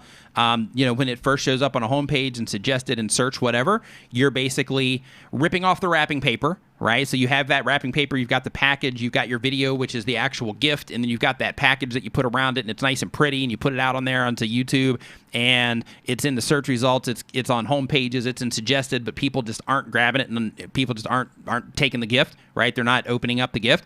So what that tells you is, okay, well, if I change my title and my thumbnail, maybe I rip this packaging off, I put new packaging on it, then maybe people will actually start taking this gift and coming in and watching my content. It's kind of a weird analogy, but it's the best I got right now. But basically what you want to do is you want to say, okay, if you change your title and thumbnail, you're creating a different expectation when YouTube shows your title and thumbnail to somebody. Because if it says, one thing, and maybe they didn't care about, or maybe people don't care about that particular thing enough to click on it, but then you change it to something that they actually care about, then all of a sudden, then you can start getting views on those videos, as long as YouTube is continuing to show them to people. Okay, I got to go through here and make sure I don't miss anything here, because you hit that super chat button a couple times. I just got to make sure that I didn't miss any. So I'm scrolling up looking for them right now. Looking. Jackson Davis says, making 2 YouTube channels, both D1 football, vid games, and reviews tips. So if you are making 2 YouTube channels, so we're not doing reviews right now, but if you are making 2 YouTube channels, then basically same thing goes for you. Just make sure you go through the YouTube Creator Academy. Make sure that you give yourself as much information as you possibly can on how to get the ball rolling. This stuff is, there's a lot involved. You can, some people, they'll just put out whatever, and then it'll just start getting traction because people are just so into what it is that they're doing. Not necessarily that they're connected to personality. Maybe they are. In some cases, it's just the personality. In some cases, it's just the content that they're putting out. It's just something interesting, or the way that they naturally do it is something interesting, right? But still, it always helps to make sure that you are leaning on best practices and all of that in terms of the best way to do stuff based on what YouTube recommends that you do. Right, D? I just dropped a bunch of raisins. Oh, did you? I was like, what's he doing over there? I was eating a little thing of like almonds and raisins, right? Mm-hmm. No M&Ms, ladies and gentlemen. No M&Ms. Thank you, John. Thank you, Natalie. We are stocked for like 2 years. Thank you. So I'm eating almonds and M&Ms, and I took a handful, and like a whole bunch of M&Ms, whole bunch of raisins just went all down my lap into the floor. Nice. So, yeah, if I don't find every single one of them, we are going to have ants all over an overrun, a raid. Oh, the ants are going to love us. All right. So I just fed an entire colony. Hey, it's all right. You did your good deed for the day. I did. Yeah. All right, peace out. I'm out. Next question is from Ray's Astrophotography. Very cool. They upload 1 to 2 times per week. 2 times a week is a bit rare. They've been on YouTube for a year. They do astrophotography. It's a hobby. Say, from a hobby channel, do I need to create brand awareness? No, it's a hobby. Depends. Like what hobby. What is it that you're after, right? If it's a hobby and you're just like sharing your love of astrophotography with the world, then in that particular case, you don't need to create brand awareness. But if you're like, I'm trying to grow my channel and that's what I'm trying to do because I want tons of people to watch my stuff, or at least more people to watch my stuff, then in that case, then that's where you start, thinking of like, that's where you start thinking of the brand thing, and you start thinking of like, okay, how can I bring more awareness to what it is that I'm doing? How can I start getting more views and all of that, all of those thoughts that go along with that. But if you're just doing it as a hobby and you're just doing it to share your content with people, then make videos, share them with people like on Reddit and Facebook groups and things like that, and other people that you meet that are into that kind of stuff, and it'll grow over time. You'll have people that'll keep coming in and watching. What happened? He's just sitting over there giggling. Yeah, I'm like, what happened? But yeah, so the highlight of my weekend is just reading the chat in here. Some of the conversations that take place in the chat while we're live is pretty funny. But yeah, in terms of like creating brand awareness, you know, it really comes down to like your long game on what it is that you're doing. If you're doing it as a hobby, then just embrace it as a hobby. Don't like stress out about it. Have a good time. Make your videos, upload them, share them with the people that you know that you think are a good fit, and then just keep moving forward. The worst thing you can do to a hobby is ruin it by putting the stress and pressure on yourself. I gotta grow. Yeah. Right. It's my God, I'm gonna grow my channel. Nobody's looking at my vid. Like literally, like here's something else too. So some of you know I love tinkering with like cosplay stuff or whatever, and a lot of people are like, yeah, man, you should make a YouTube channel about that. I don't want to. Like there's just some things I want for me. You know what I mean? Like I don't want to put everything out there. I don't want to show everybody what I'm doing. I mean, you know, I'm cool with like maybe turning on a live stream if you want to watch while I do something else on another channel. But like there's some like I don't want to turn a hobby. I don't want to turn a thing that gives me relaxation. I don't want to turn that into stress to where I'm looking at analytics and I'm thinking, oh, how can I get a better thumbnail? Because that's like the fastest way to make you not want to do that hobby. Sure. You know, I don't want to ruin that. Yeah, I was thinking of that too, but I was like, you know what? These people probably don't want to see me live streaming when I'm getting a massage. You know, it's probably not a... different channel. Yeah, maybe. Different channel, so, but maybe. Definitely, because that's a hobby, right? COD Vision says they upload once per week. I just want to say we can get $6 massages. Yeah. So I'm not bragging here. Like they're literally like the price of a sandwich over here. Foot massages, like $6. Like an hour-long Thai massage where they like tie you up and like twist your body around until you have scoliosis or whatever it is. Where you're all squirmy. I don't know. I don't know. You're corkscrewed. Yeah. $6. They upload one time per week. Per week. This is COD Vision. They have been on YouTube for a month. Welcome to YouTube. They have a gaming channel. They do it to entertain people. It says, how long should it be until I think my subscriber count is too low? My previous channel I had for 4 years only got 100 subs, and I uploaded weekly. So if the goal of your channel is simply just to entertain people, then entertain those 100 people that you have. Right? If that's the goal, then you've got 100 people. You're winning already. In terms of saying, you know, when is my subscriber count too low? That all comes down to your expectations and what it is that you want out of it. So, like as an example, somebody with 1 million subscribers can be like, "Oh, my subscriber count's way too low. I'm going for 10 million. This like is unacceptable." Right? So it just all comes down to like your personal expectations on what you should be getting out of it, and balancing your expectations with the work that you put into it to make those things happen, in terms of making what it is that you want meet the or what it is that you're willing to do meet the expectation that you have for it. So I just want to go on the record here and say that Roger Wakefield was the first person to say that he would love to watch your massage live streams. Okay, there we go. So Roger, yeah. Yep, there we go. Get that private stream going. Yep. Hey, Roger, man, maybe I'll just connect with you on Facebook and I'll just start a video call. Roger, out of nowhere, Roger gets a call. Nick like, Nimmin. Well, I wonder what Nick has to say. Why is somebody rubbing these feet? Yeah, he opens it up and it's just like somebody rubbing my feet. Right, just like a close up of some feet with some hands, just rubbing on some feet. Just rubbing the dogs, rubbing the dogs, so good. Rubbing the little piggies. Yeah, little piggies. Nate Brody says, asked a question earlier. You guys missed it. What's the question there, Nate? I didn't see it. Let's see if it came in. Let me go to that section over here because I tend to miss them sometimes if I get ranty, so to speak, if I get wordy. Power Director University, what's up? Thank you for the super chat, my man. How's it going? It is going fantastic. Thank you. Hey, you mentioned Reddit a little bit ago. Oh, yeah. For people who are just joining us, why don't you kind of let them know what's going on over at Reddit? So basically, if you are on Reddit ever, we started a subreddit that I invite you to join. It is called Our YouTubers. You got a link in the description? I've got it. I do have a link in the description. I think, actually, I'm not sure. But yeah, I have a link in the description. But D, if you want to pull this up, it is up. I see. So basically, it's just called Why Tubers. And basically, this is a place where you can see here, like I want to start as a YouTuber. Somebody just posted 41 minutes ago. In here, we're talking about like what gear people regret buying so that other people can avoid buying it. If you give yourself YouTube advice, you know, what would that be? We posted a thing in here where the Creator Insider's YouTube channel put out information saying that people who use YouTube Stories get 8.5% more weekly subscribers. So we put that in the information in here just to keep everybody up to date. You know, all kinds of things like that. So, you know, make sure that that if you haven't yet, that you come over and you join us on our on Why Tubers over on Reddit. Moderators, so maybe one of you guys could drop a link. Yeah, it's reddit.com/r/YTubers. And that's how that's how you get over to there next time that you are on Reddit. So yeah, you can take that down, D. So let's talk about this. And we're on there literally every day. Like I'm like a addict over on Reddit. So let's talk about what Creator Insight said about stories. Okay. While you're doing that, I'm going down to look for Nate's super chat here. Actually, let me do this one real quick. Okay, go. Okay, so Nate Brody says, how to evaluate success? How many views per subs? How many videos should I upload per week? What are good metrics to see how healthy your channel is? Man, all of that comes down to expectations. Like one person is going to look at a channel and be like, hey, you're rocking. Another person's going to look at that same exact channel and be like, man, you need to get your stuff together. Yes. Because the rate that you're growing, like you really need to get your stuff together, right? So that all comes down to you. That comes down to you, what you expect out of it, what work you're willing to put in to get or to meet the expectations that you have. So what you want to look at or the things that you want to keep in mind is there isn't like if you get X amount of people subscribing per X amount of views, then it's a win, right? Because every niche is different. Every content creator is different because, some people are going to respond to you that aren't going to respond to me. Some people are going to respond to me that aren't going to respond to you and so on. So because of that, sometimes it takes people more views to get a subscriber than other people where it takes them less views to get a subscriber.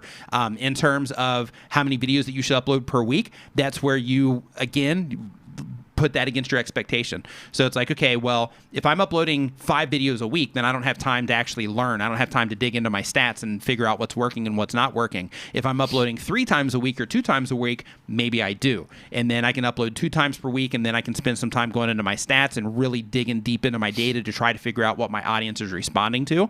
Then you have to balance that out, right? How much time do you spend creating? How much time do you spend on the back end? And to be honest, that back end is where things like really that's where the juice is, because like when you're putting out content, especially if you're putting out content and people aren't just like automatically responding to it, like if you're putting out content and you're like, okay, I'm getting the ball rolling, but I think I should be going a little bit faster, then all the answers that you're seeking are in your analytics. That's why they give them to us. So we can go in there, we can look, hey, this is working, this is not working, this is my audience retention, this is how long people are watching my videos, this is how much people are clicking on my stuff, this is how much people are engaging. I can compare this type of content against this type of content. I can compare if I do a subscribe call to action at the beginning of my video, then I convert subscribers like this compared to if I do a subscribe call to action at the end of my video. Like you can compare all of that stuff. So what I encourage you to do, instead of saying, okay, I'm looking for a specific set of numbers, say, I'm going to look at my channel and I'm going to gauge what's happening right now against where I think that I want to be.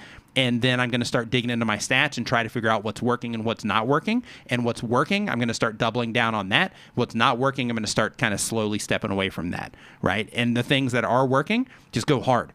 Go hard on those if you're trying to get that ball rolling.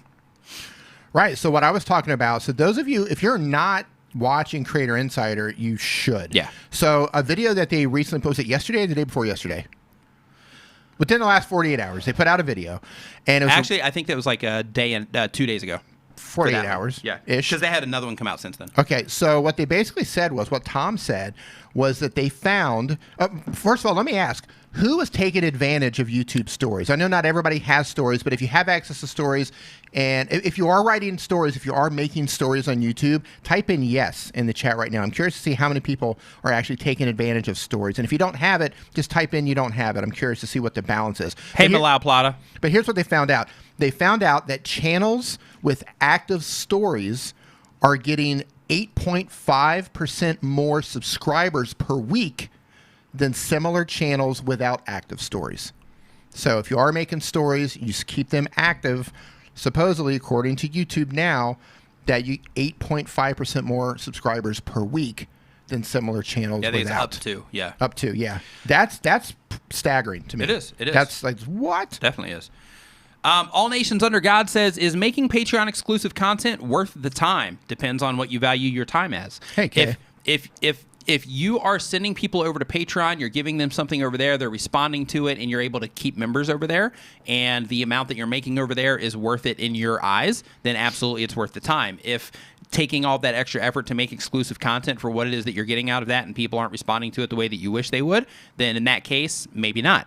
If you are just starting to do that and people are going over there, maybe you just need to kind of, relax a little bit and just kind of, keep pushing people over there, keep making exclusive content for them, keep pushing, keep making exclusive content, and build it up over time, and just say this is a long game thing. I'm going to keep making that content because since Patreon's a monthly thing, I can actually compile this to like a nice sum over the course of 2020. Right. So so it really comes down to worth it. Really comes down to how you value your own time. Pat Wallace says, how does anyone see the story if they are not subscribed? They show it to people. They show it to people, right? Yeah, they suggest it out to people. I get random stories all the time from people that I'm not interested in. Mm-hmm. Like, and then the funny thing is, like, I don't know who this person is, but sometimes their stories are interesting. Yeah. So then I go, that's how it works. You know, right? it's funny that guy that I was telling you, the JT or JR, he's probably in my home feed right now, just because he's hilarious. But basically, like with him, he has. I'm just looking for him really quick to see if I can find him. While you're looking for him, I watched him on Facebook like a long time ago, and I thought he was hilarious. And then I haven't seen him in forever. And then I got suggested one of his stories, and I was like, oh my gosh, he has a YouTube channel. This is incredible. And then I clicked and I went and watched his YouTube channel for like, I don't know, 20 videos. Yeah, so there you go. So that's where stories come in, Andy. Yeah. What were you gonna say? I was gonna say somebody said in the chat a while back they said 8% is not much. That's sizable. That's sizable. That's huge. That's huge. I mean, and you'll find out probably as you get a little bit older in life. Yeah. If someone comes to you and says, "Hey, I can give you an 8% return on your money," you're probably going to take it. Right. That's actually a really good. Right. That's a really good return. Right. So. It's Amira YT says they've been on on it and stay YouTube. on it. Been on YouTube for 1 year. They make they're on a iPad 6th generation gaming content hobby. What's a good affordable mic that you can use with an iPad D? A good affordable mic that you can use with an iPad. Affordable. What's your budget? I mean, the least Give her a range. The least expensive would be a plug-in, clip-on lavalier microphone, little cable, little pin mic that clips onto your collar. You will need the dongle to connect it from the lightning port to the 3.5 millimeter headphone jack. That costs you what, $20 or so? That's around $17 for that mic. It's called the Boya BYM1. Organized Soprano, what's up? Good. The Boya BYM1 lavalier microphone. I have a video on that on my channel. If you want to go through the high end, check out the Shure MV88 Plus. Not the MV88, but the MV88 Plus. It's a kit that'll run you, what is it, around $200? Give or take $230, I think, maybe, depending on. But that's a fantastic microphone. So if you want to go within that range, but they all sound great. You know that That was great. I look up and he's like. That's my orangutan. Yeah, I think you did a fantastic job. Your orangutan impression is like unparalleled. I studied orangutans. Yeah. 13 years. Oh, nice. Nice. That explains it. I can do the walk. Yeah. But that $17 microphone, if you go watch the video on my channel, it sounds really good. And to the average person, they can't tell the difference between that $17 microphone and the $200 microphone. Audiophiles will be able to tell the difference, but the average person on YouTube, they're not going to be able to tell. Kevin, what's up, man?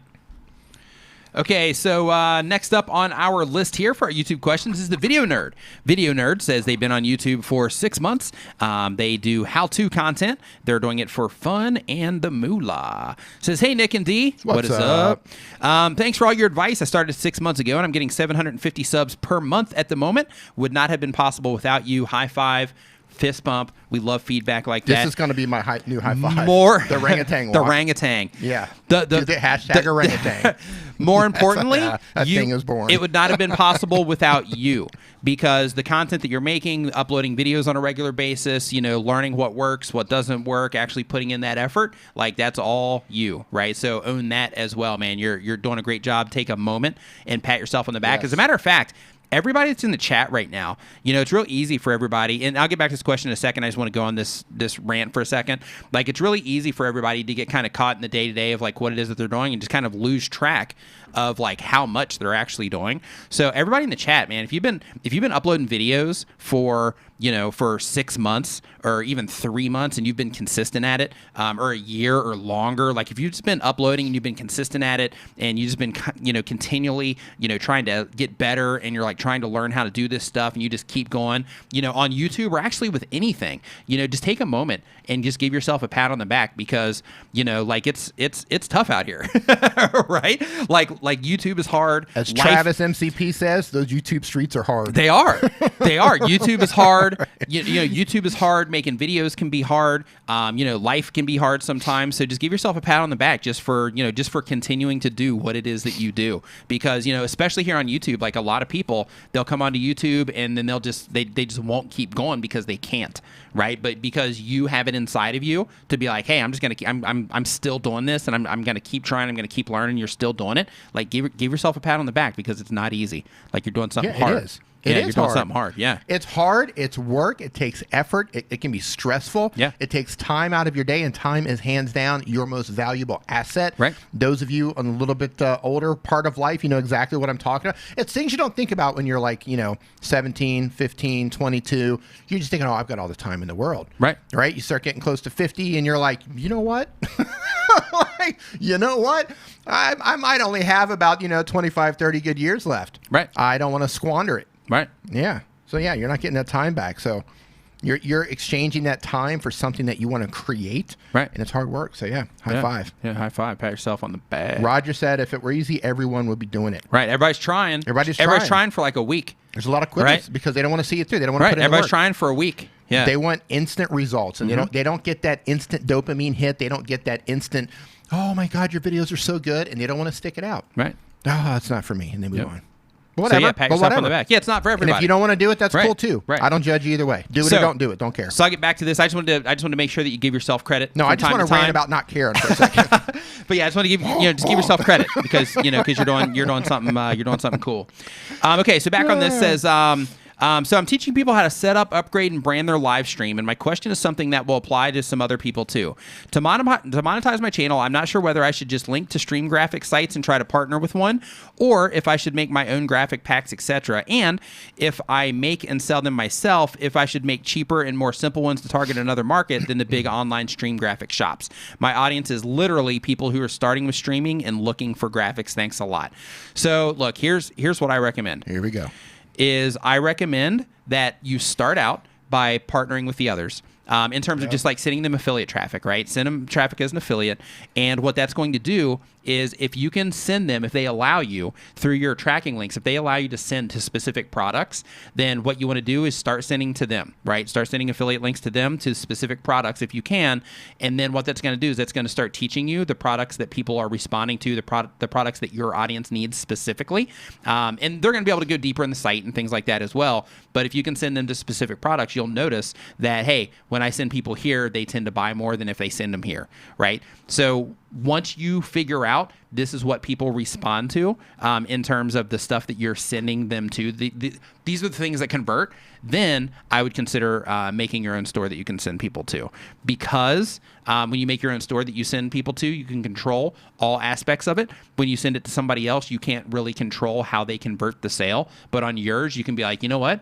I'm going to try to do something here to actually try to get my conversions higher. Where with somebody that you're sending affiliate traffic to, you can't do that. So if you do have the bandwidth and what it is that you're doing to put that together, then I personally would recommend that you go for it because it's a win. Also, shoot me an email. asknimmin@gmail.com. Shoot me an email. Put your channel name if you're still watching this. Put your channel name in the subject line because I actually want to talk to you more in depth about that. So that. Okay. So next up on the list, we've got. Doug said we missed a super chat from.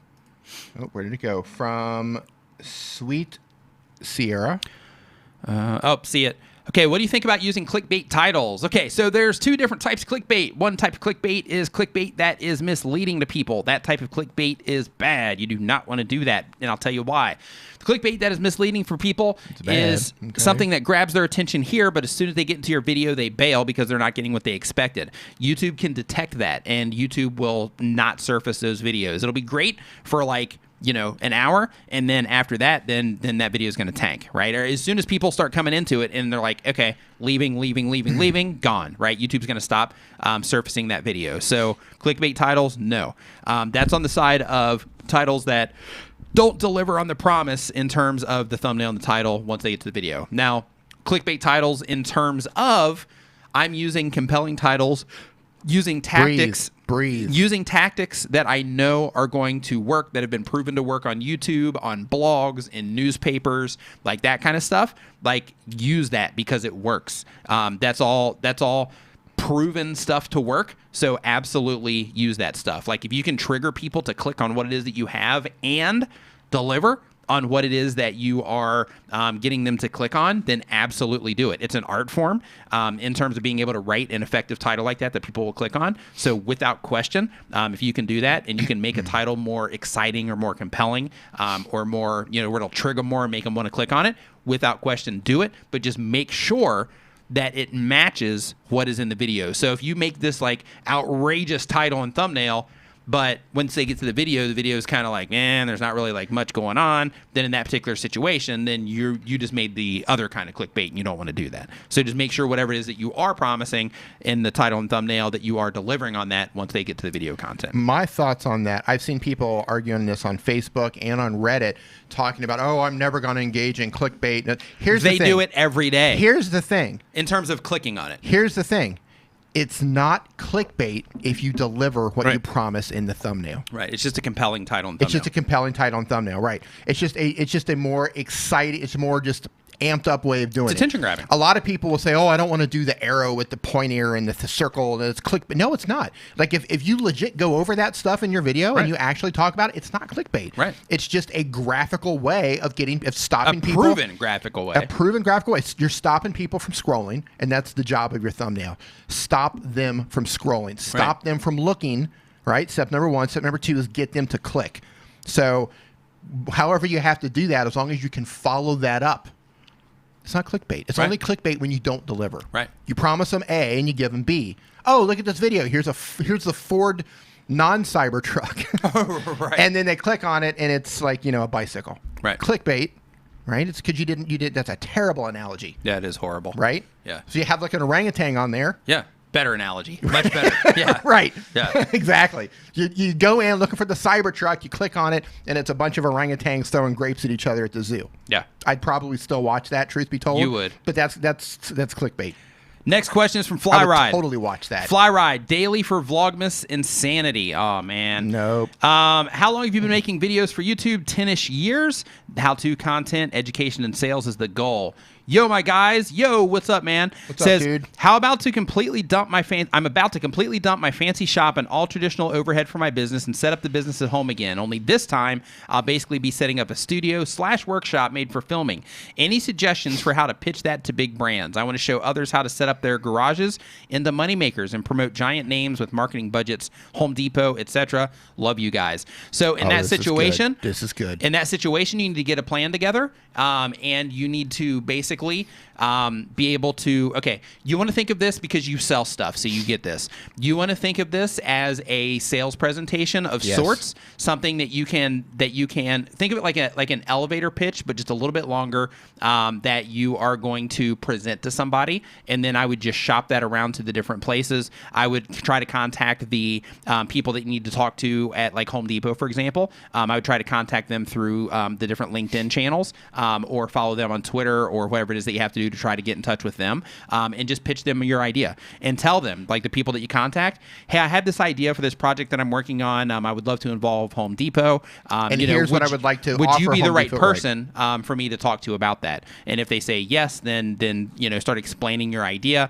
If they say no, then ask who would be the right person to talk to about that. Or you can just straight up say, hey, I have this idea of this project that I'm working on, and I would love to talk to like a PR person or one of your marketing people about it. Would you be able to create an introduction for me, or would you be that person that I could talk to, right? So you want to try to open that channel that way. To expand on that, whatever else you're thinking, I would go with a multicam setup.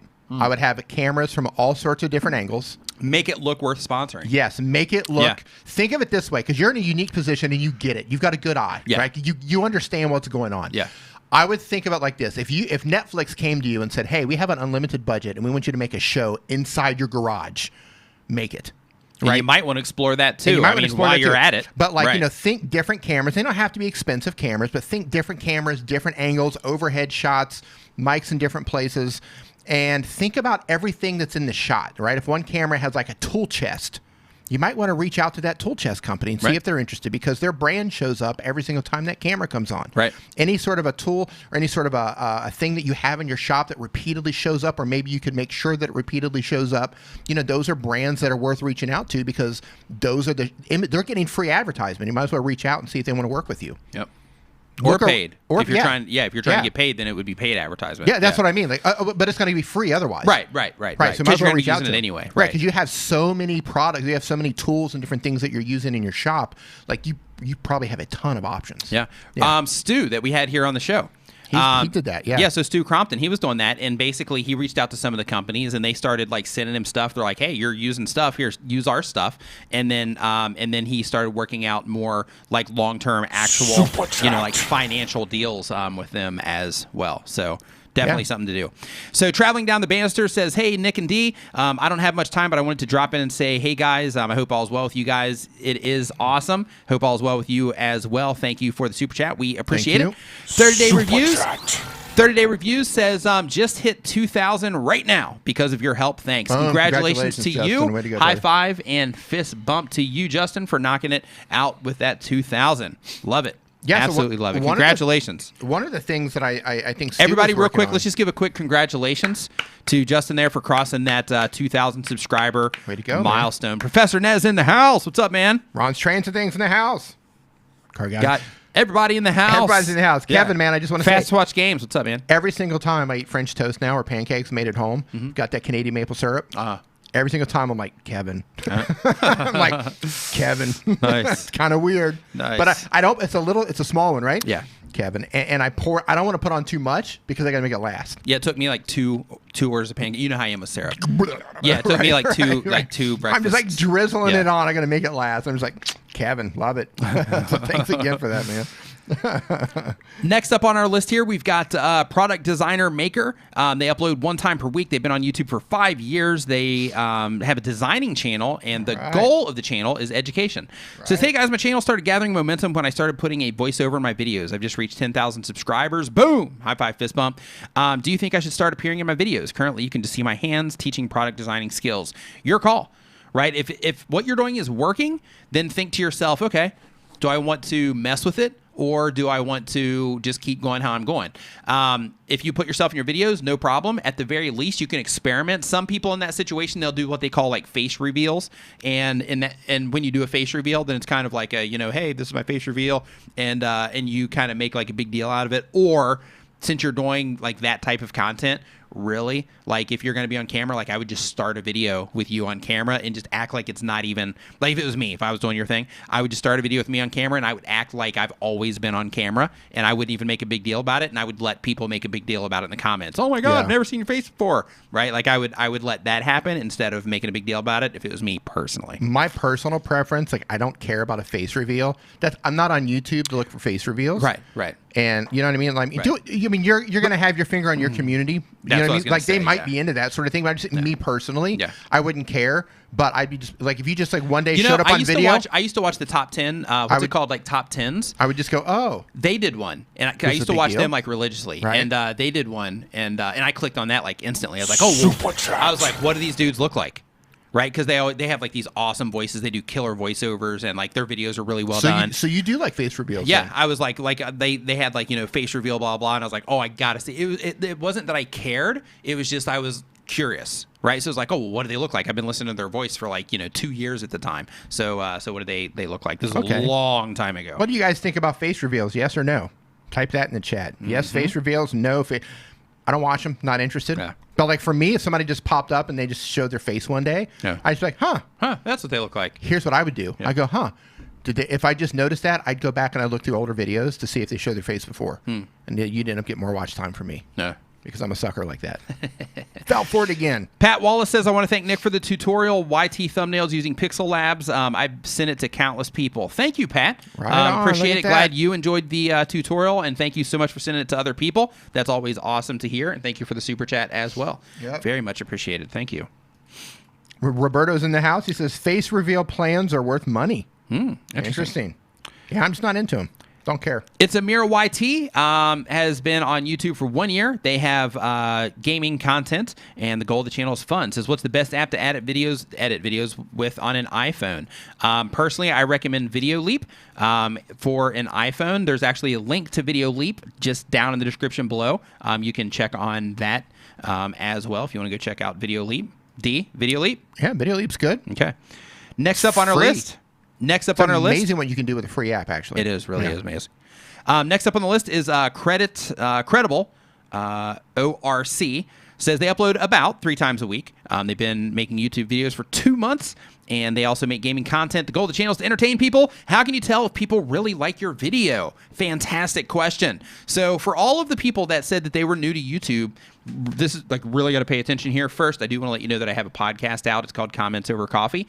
You can find it on your favorite podcast platform of choice. It's called Comments Over Coffee. So just look for that and then it'll pop up.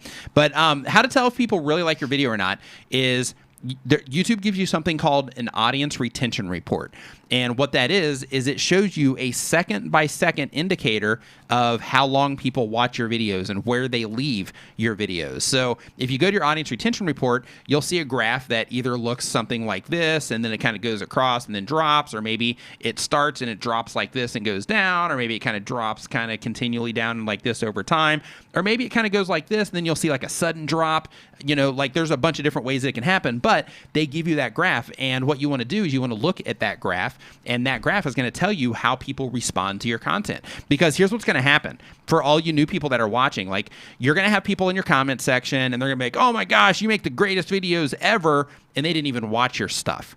Right? You're going to have people down there. It's like, oh, your stuff is so awesome. They didn't even watch it. Right? Like, I can't tell you how many videos I put out. An example, I just put out that video with Tom from Creator Insiders, and I had people down in the comments talking about what a great tip it was and how they can't wait for my next video. They didn't watch the video, right? Because I can tell when people watch the videos based on the comments that they give, and they clearly didn't watch the videos with some of those comments that are coming in. And the same thing's going to happen to all of you. Yeah. So instead of listening to what people are saying in the comments in terms of like, hey, you make the best videos ever, and letting that go to your head, go into your audience retention and see how people handle your content at scale. Because in most cases, the amount of people that are watching your videos versus the amount of people are commenting, there's a drastic difference there. So you need to make sure that you're having a really big understanding anyway at scale in terms of, okay, for all the people that are coming to this video, not just the people that are interacting with it, but all the people that are coming to this video, how are they responding to the content that I'm putting out? And that audience retention graph will give you a step-by-step, or a second-by-second,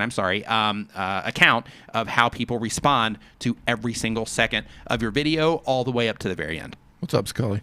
Apparently, we got a lot of buffering again. Okay. What's weird is I don't have any buffering. When I see it in the chat, I'm looking at all my devices. I don't see any buffering at all. So I guess it's going out to the different CDNs, and some are having buffering. But yeah, I'm fine over here. Weird. Tom Gillard, what's up, man? Hey. Tom Gillard dropped a $10 there. Says, is there a way to have 2 USB mics being used at the same time through one computer? I'm on a Mac. I cannot get it to work no matter what video I watch about it. On a Mac, I really don't know. I wish I could tell you the answer to that, but I don't know. So one thing that you might want to, one thing that you might want to try is get a PC. That would be that'd be a great place to start. But outside of that, get a real computer. So outside of that, like one thing that you can try, I know on computers, like PCs or like desktop towers, sometimes, like if people, let's just call those computers. If people plug in like 2 USB mics to the front or 2 webcams to the front of it, like one of them won't work. Yeah, if they plug one into one card in the front and then they plug another one into another card that's in the back, it's a USB root. So then it can work. So if you're trying to plug them in like next to each other, I'm not sure the configuration that there are the options that you have on your Mac, but if you can, they're sharing the same root USB, and you don't want to do that. Yeah, try to plug them into different sides at the very least. Right. Yeah, so like each port that you have is a root. So you've got like I don't know if like a PC is, you've got a PCI slot with the USBs in it. That's one root, and you've got it on the front. That's another root. So if you're having problems, you want to make sure that they're in different locations. All right. Anybody has a Mac that's dealt with that, please say so in the chat right now. It'd be appreciated. Yeah. Tia Martinez says they've been on YouTube for 1 month. Welcome to YouTube. They make beauty content. All I see with people on Macs is people mad that something doesn't work on it. But it just works. Right. They make beauty content.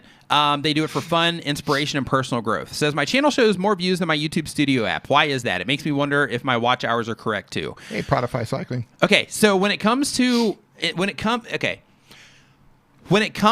getting caught in things like that, first I'm going to give you the answer to that. One, it's probably just one is taking longer to update than the other one is, or one is showing like public and then the other one's just showing like all or something along those lines.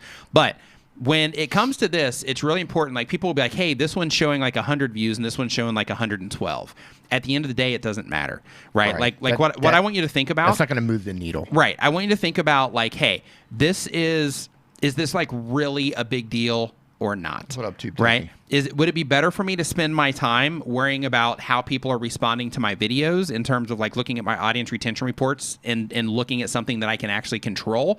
Or is it worth my time to spend time trying to figure out why one app is showing more views than I currently have when I look at it on a computer, as an example? Now, it is important, or I mean, it is good that you are noticing that so that you can say, hey, if I start getting a lot of views and everything seems a little bit weird, so you can send YouTube a message about it because there might be a bug of some kind. But YouTube probably runs on Mac. In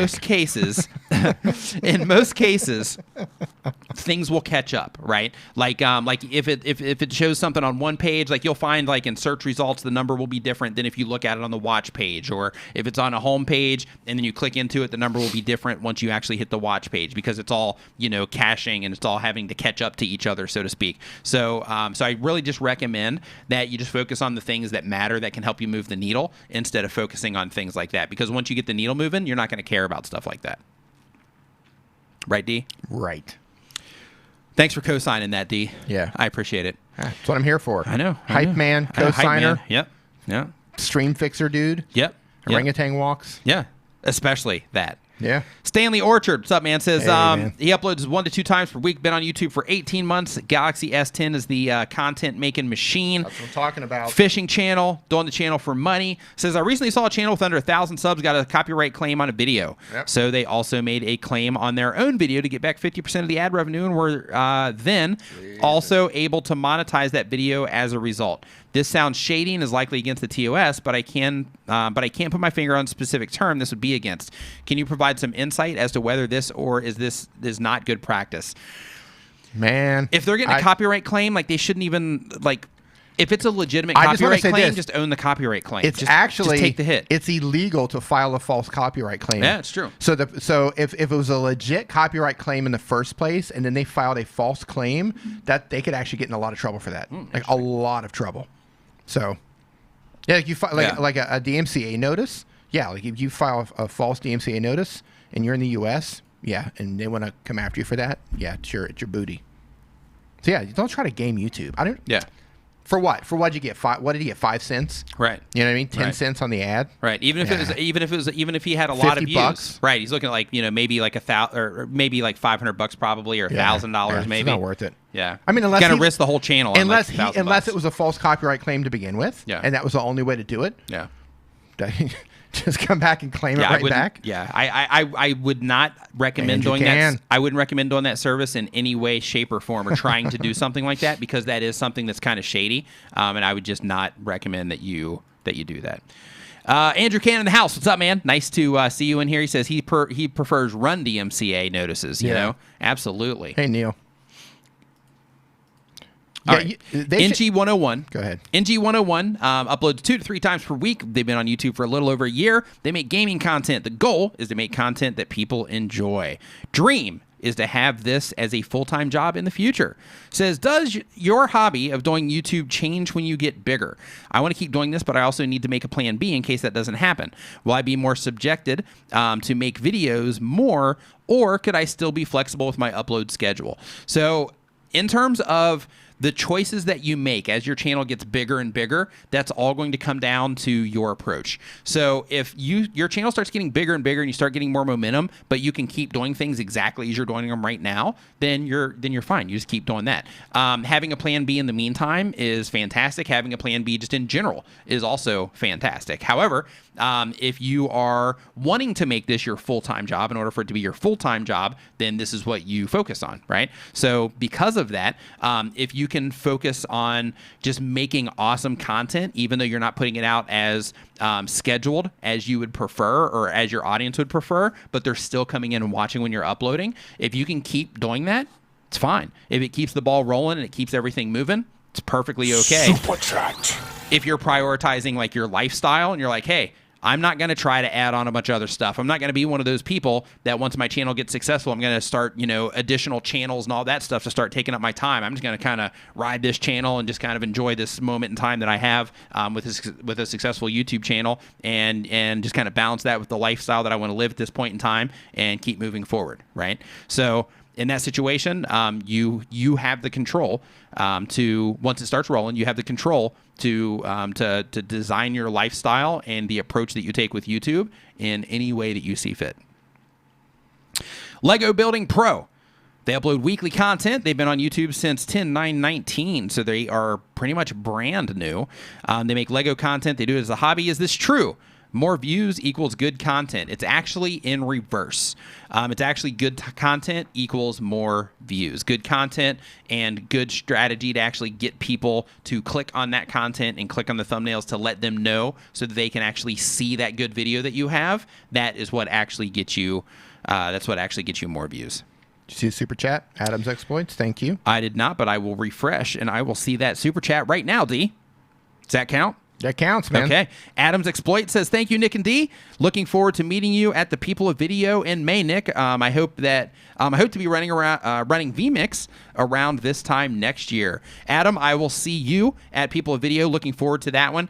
Normally when I go to the States, I'll be hanging out over on the west side. But on that one, that's gonna be pretty cool because I'll be hanging out over on the East Coast. So I'll do NYC. I'll do a trip back. I'll do a trip back home. You know what I mean? Just go NYC. Yeah, go hang out with Brian for a little bit, and all that stuff while I'm over there too. So yeah, I'm really looking forward to that one for many different reasons. I'm kicking around the idea of going. Really? Thinking about it. Ah, good. You should go.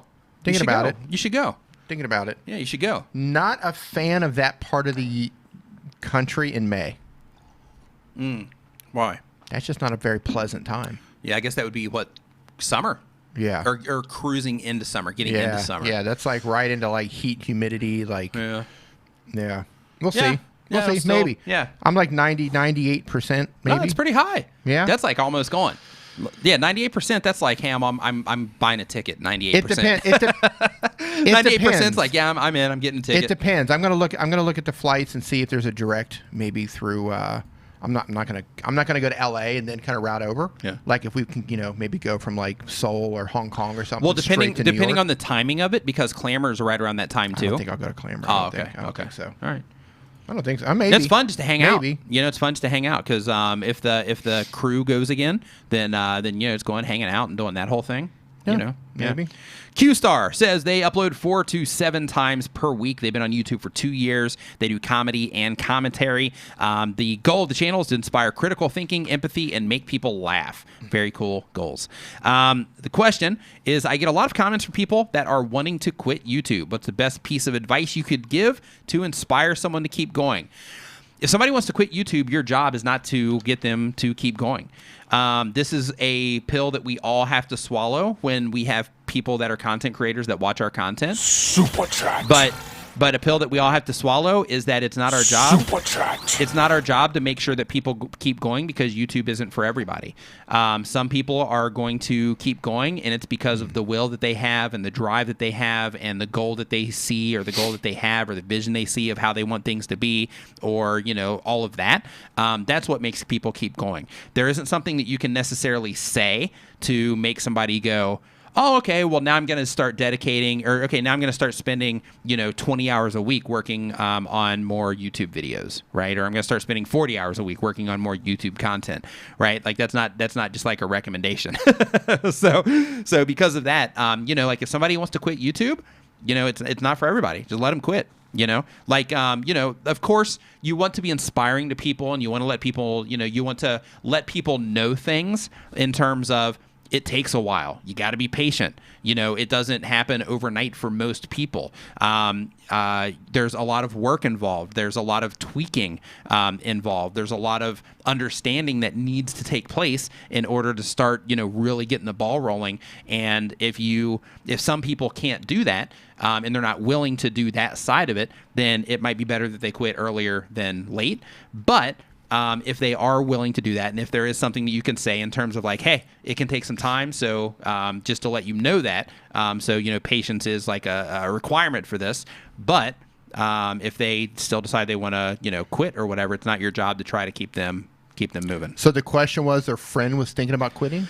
They just said that they have a lot of people that watch. They said they get a lot of comments from people that are wanting to quit. And they said, what's the best advice that you could give to help inspire someone to keep going? Best advice would just be to be patient. Anytime someone, because I get comments like that sometimes under my videos, say, hey, I'm not getting any traction, I just want to quit. Yeah. And my comment to them is always, figure out why you're on YouTube in the first place. Yeah. Like, if you're getting started on YouTube because you think you're going to make fast money, or your channel's going to blow up and you're instantly going to be the next Jake Paul, or you're going to make whatever, for most people, that's just not going to happen. It is a long, treacherous road where you got to put in a lot of work in order to get just little bit of wins here and there. You know, you got to play bit by bit. And why are you on YouTube? Right? If you're chasing those numbers, if you're chasing that dream, and that's all it is, and you probably don't have enough in your tank to get you there.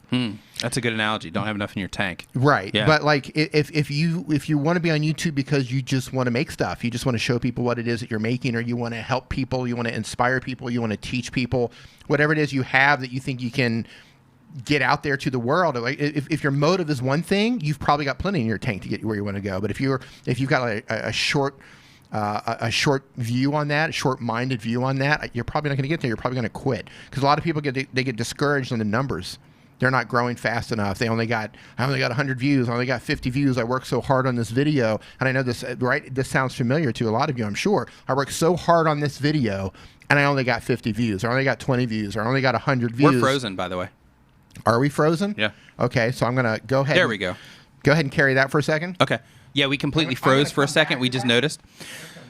So Glue Guns and Roses dropped a 20 spot saying, hey, box umbrella and or ring lights for filming my hands up close making DIYs. So, he's just changing the battery. That's why it froze. So box umbrella and or ring lights for filming my hands up close making DIYs. I would do a ring light. Just because that's going to give you more of like an even light from over the top. I would do a ring light, but I would take it up a little bit higher. I wouldn't put it like real close to your hands, but I would take it up a little bit higher, and then it's going to give you like a nice even wash over all of that. If you do the soft boxes on the side, then you're going to have shadows coming onto what it is that you're working on. So I'd recommend the ring light over top of what it is that you're doing. Umbrella or ring lights for filming with my hands. Yeah.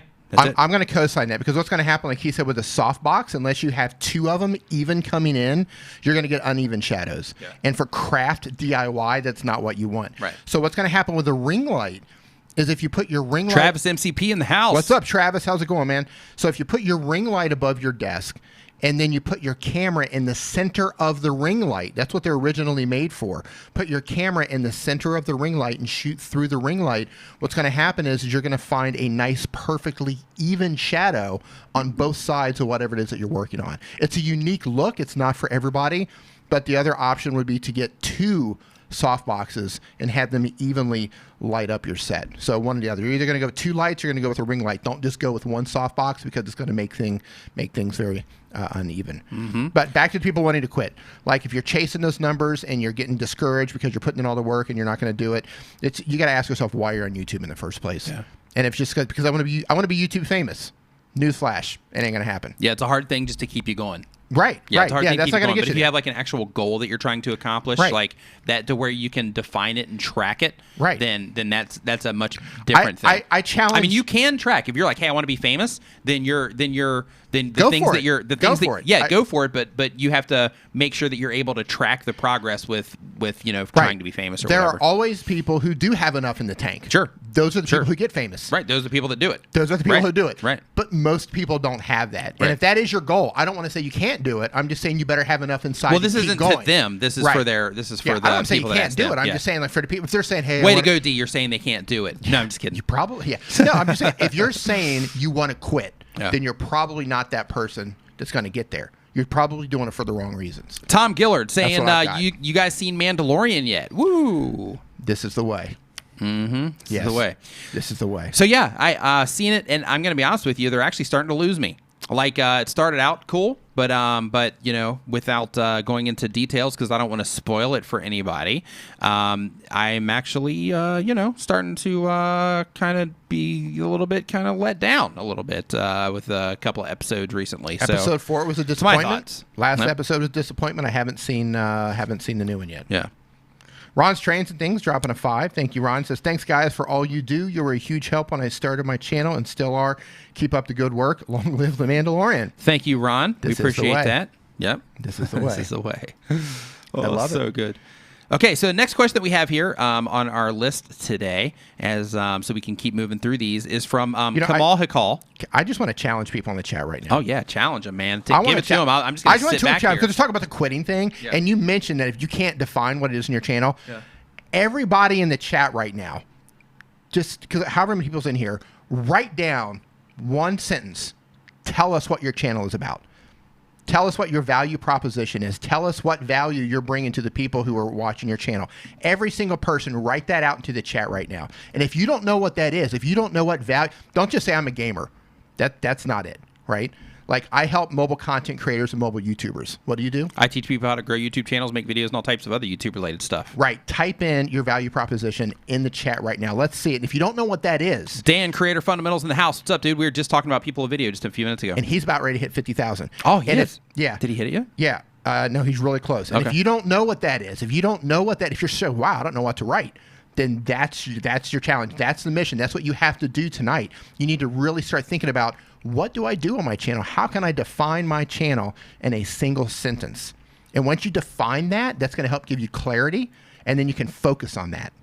So that's going on. I'm going to jump into chat here and just read some of these. Okay.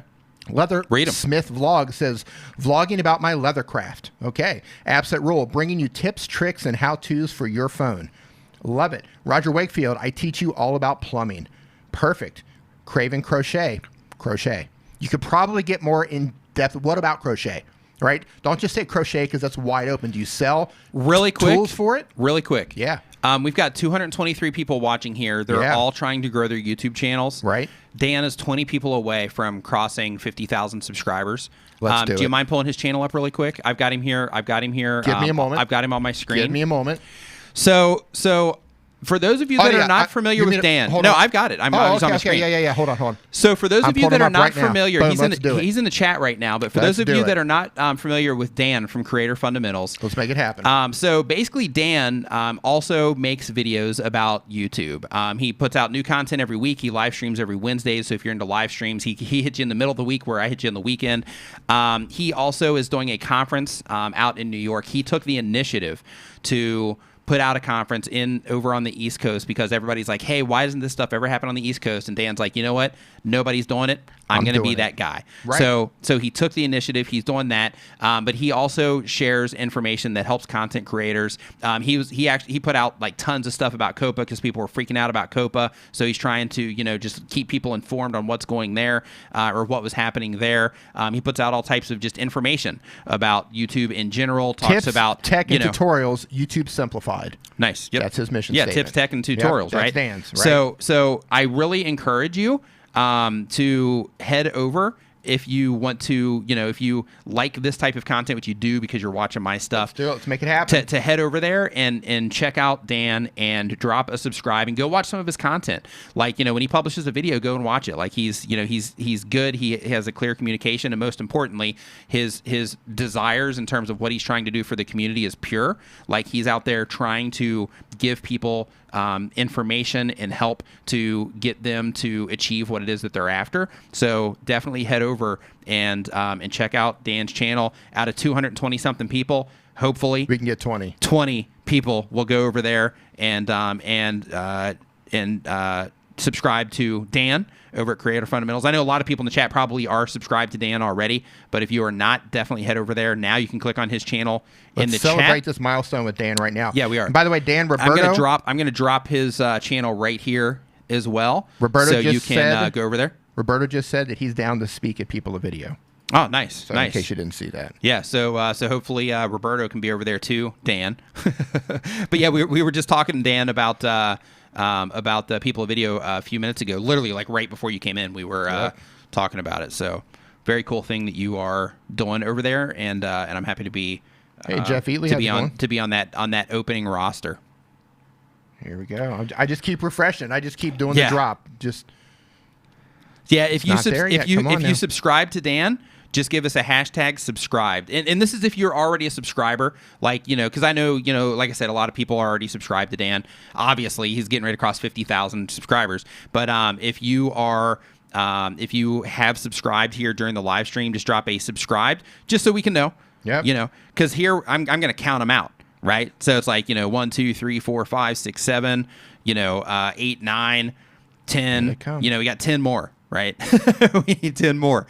So make sure that you head over there and subscribe to Dan because he's getting ready to cross that milestone. And like straight up, his intentions are there. He's trying to help you, get all this stuff figured out as well. He's in the grind, so to speak. I love hitting those milestones live. Yeah, I do too. Yeah, it's Come pretty cool. on, I didn't know he's come 20 on. away. He's like, Come yeah, on. I'm 20 Come away. on. It's like, yeah, I'm refreshing too. Waiting for it to tick over. How can 20 people not go I over know. Boom, hit it. Got it? Got it. All right, Dan. Dan, congratulations, Yep, man. I got to refresh here just so I can see it. Got it. Boom.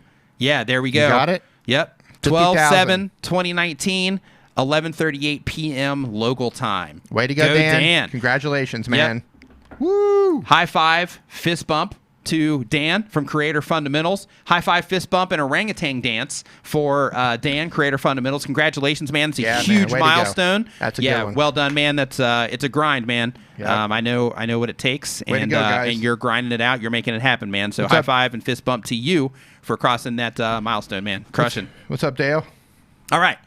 So back to Love the it. questions. You had something that you were talking about before we went off the rails there, and before I completely distracted you and was like, "Hey, let's do this for a little bit." The Mandalorian? No, you were talking about something Baby Yoda. else. No, that wasn't it.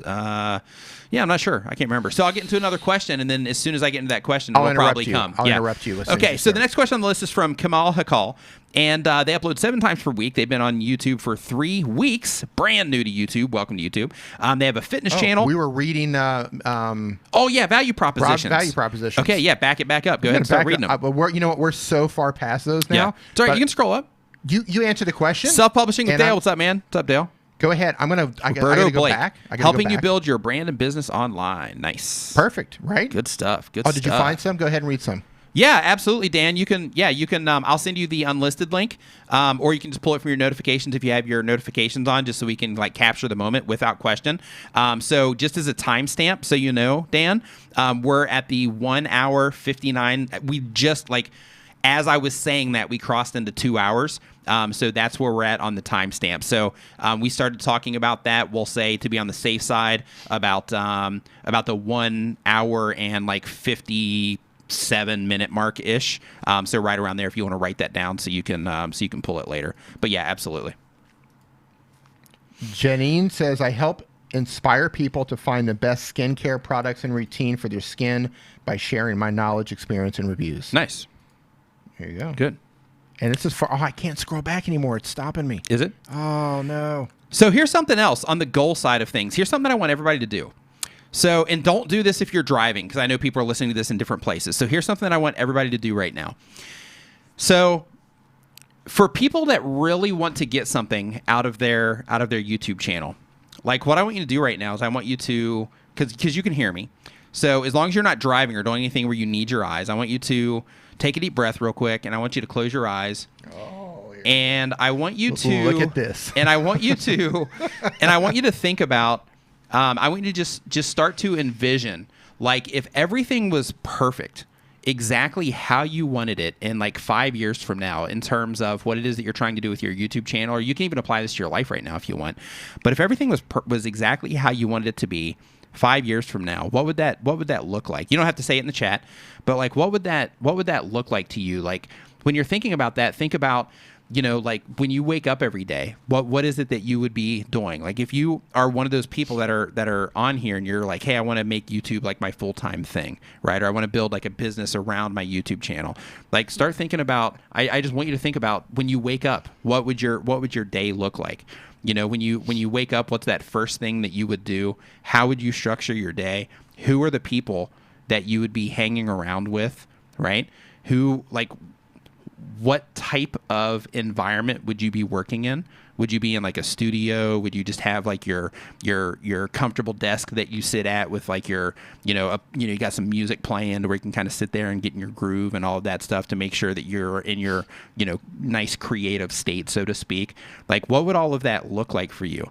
And then I want you to start thinking about, okay, well, if this is what this would look like to me, if this is what my version of success would look like to me, start kind of thinking backwards and start thinking, okay, well, if this is the kind of stuff that I want to have, if this is the kind of life that I want to live, if this is the kind of people that I want to be around, start kind of walking backwards and start thinking, okay, well, what exactly is it that I have to do in order to make that happen? Like, what exactly is it that I have to do in order to start making some of that stuff come into place? Like, is the path that I'm on right now, with the content that I'm currently making, with the decisions that I'm making with my channel, with my upload schedule, with the effort that I'm putting into what it is that I'm doing, is that something that can actually facilitate what it is that I am seeing right now, what it is that I'm actually wanting to accomplish with my channel and with that lifestyle or that way that I want to live 5 years from now, right?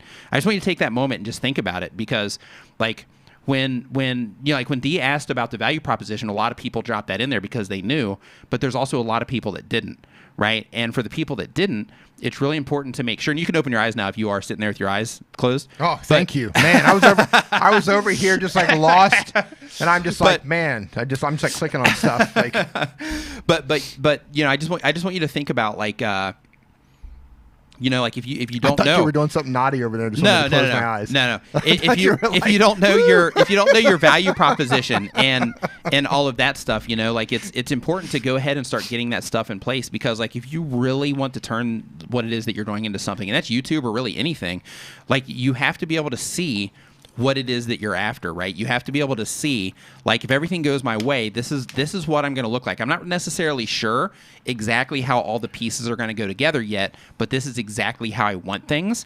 And when you know exactly how it is that you want things, then you can start the process of construction to make sure that you are on the right path, and monitoring to make sure that you're on the right path of building the right things to get you there, and that you're monitoring the right things just to make sure that you stay on the path that you are trying to take to get you to where it is that you want.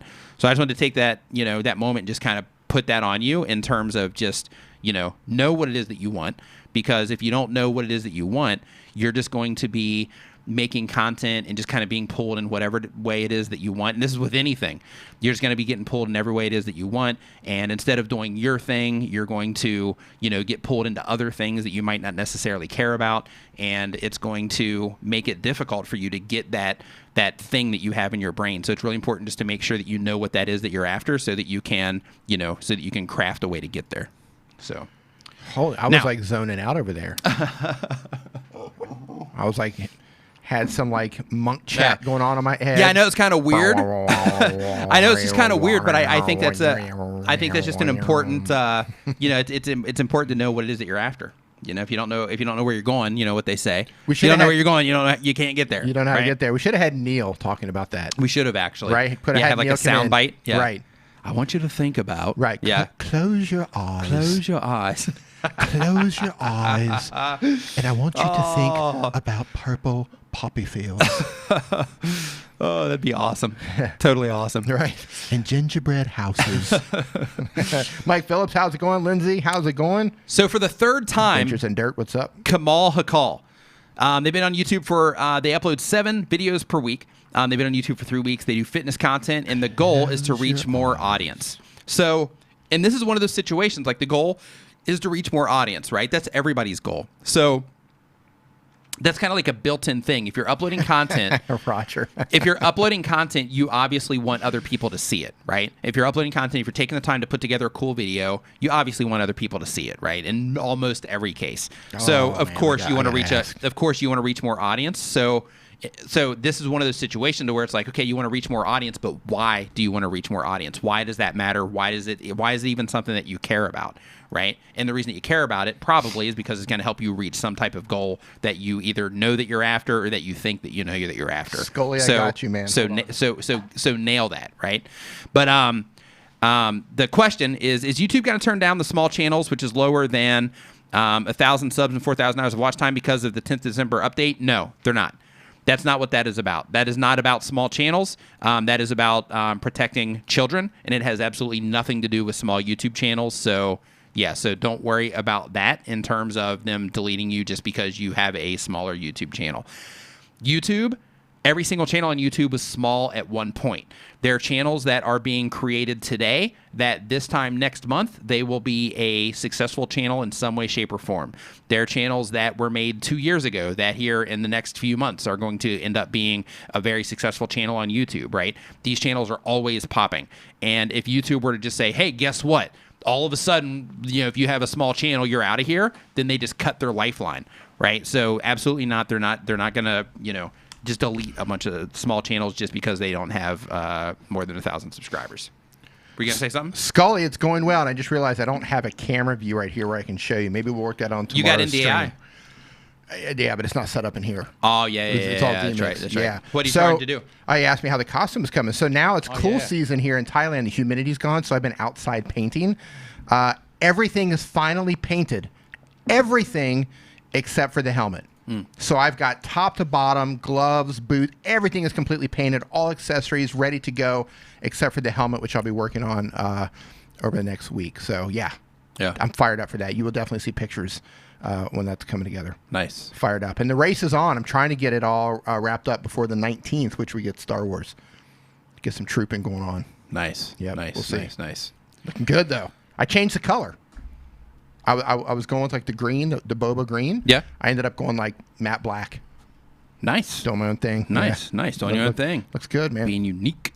Looks good. Is that a spinny wheel? Look at all these spinny wheel requests. Maybe we need to.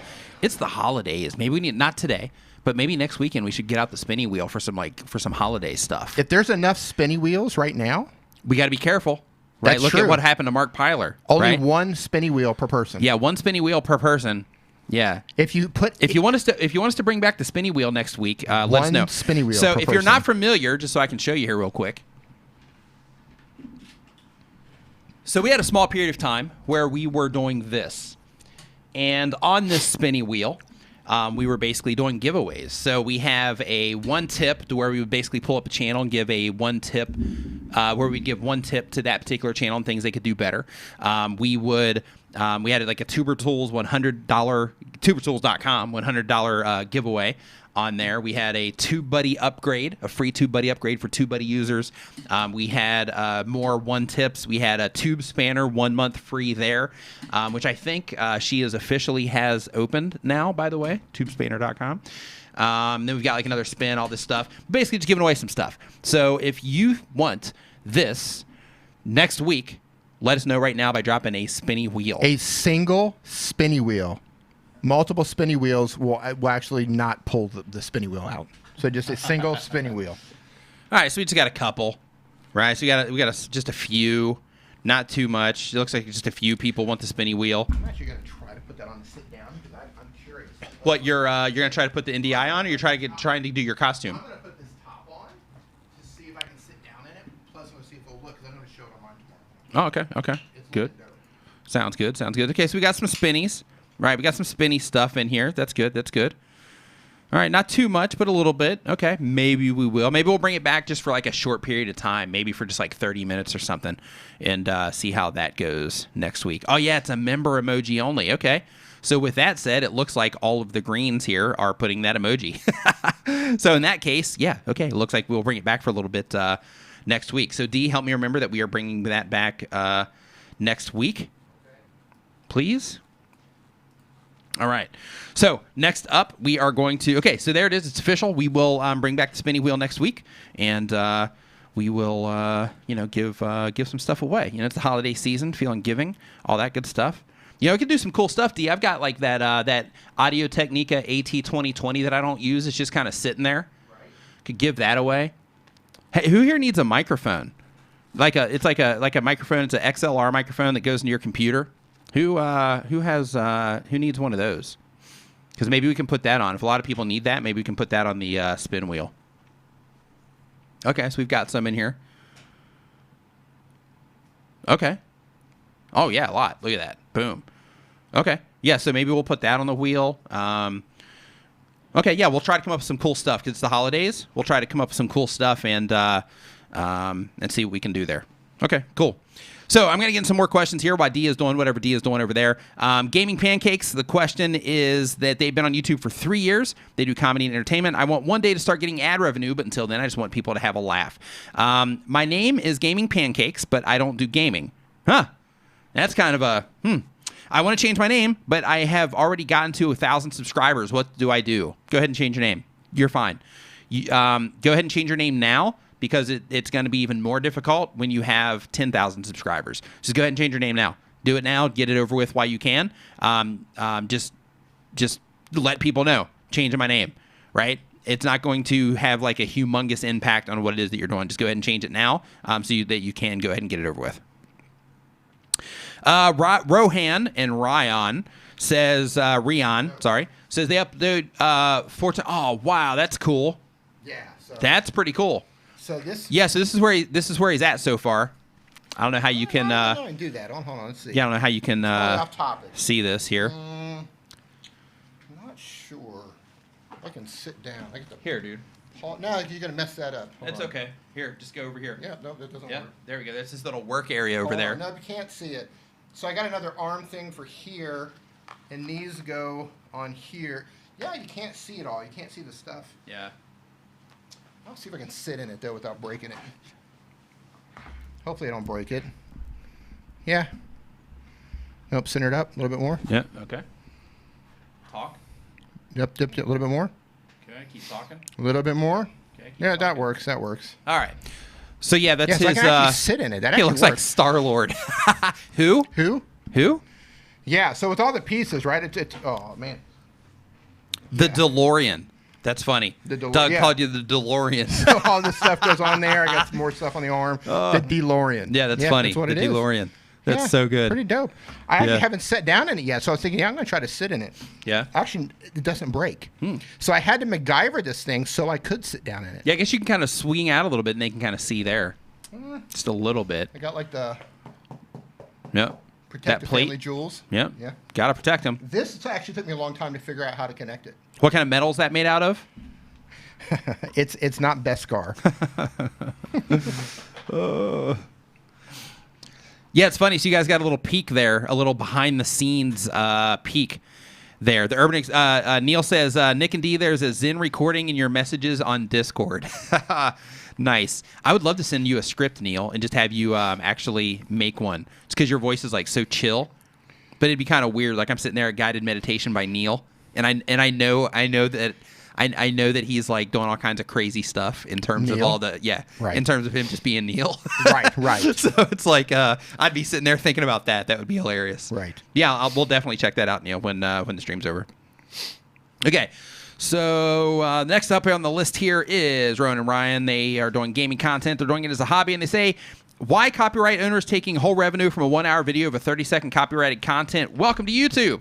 Welcome to the world of welcome to the world of it being illegal to use other people's content without permission. Hate to be that person to say it that way, but that's just how it is, right? Like it doesn't matter if you, that's like saying, okay, well, I walked into 7-Eleven and I just took a candy bar. Why am I going to jail because I didn't take the whole store? Right? I didn't take everything in the store. Why am I going to jail? Why are they penalizing me when I just took the entire candy rack instead of everything that's in the store? Right? Same idea. I know it's not exactly the same, but kind of. Okay. Stanley Orchard, another question from Stanley. Been on YouTube 1 and 2, fishing money. Are you familiar with Spritzy, and do you have any insight into their service? Seems like buying subs, but they do advertise on YouTube. Are they more of a poor man's MCN? Are they worth looking into? I've never even heard of them before, so I can't give you any information one way or the other. Pisces Productions says they upload once a week starting in February. They have been on YouTube for 1 year. They do how-to videos. The goal of the channel is to inform people. What do you think YouTube is going to look like in 2020 after COPA is in effect?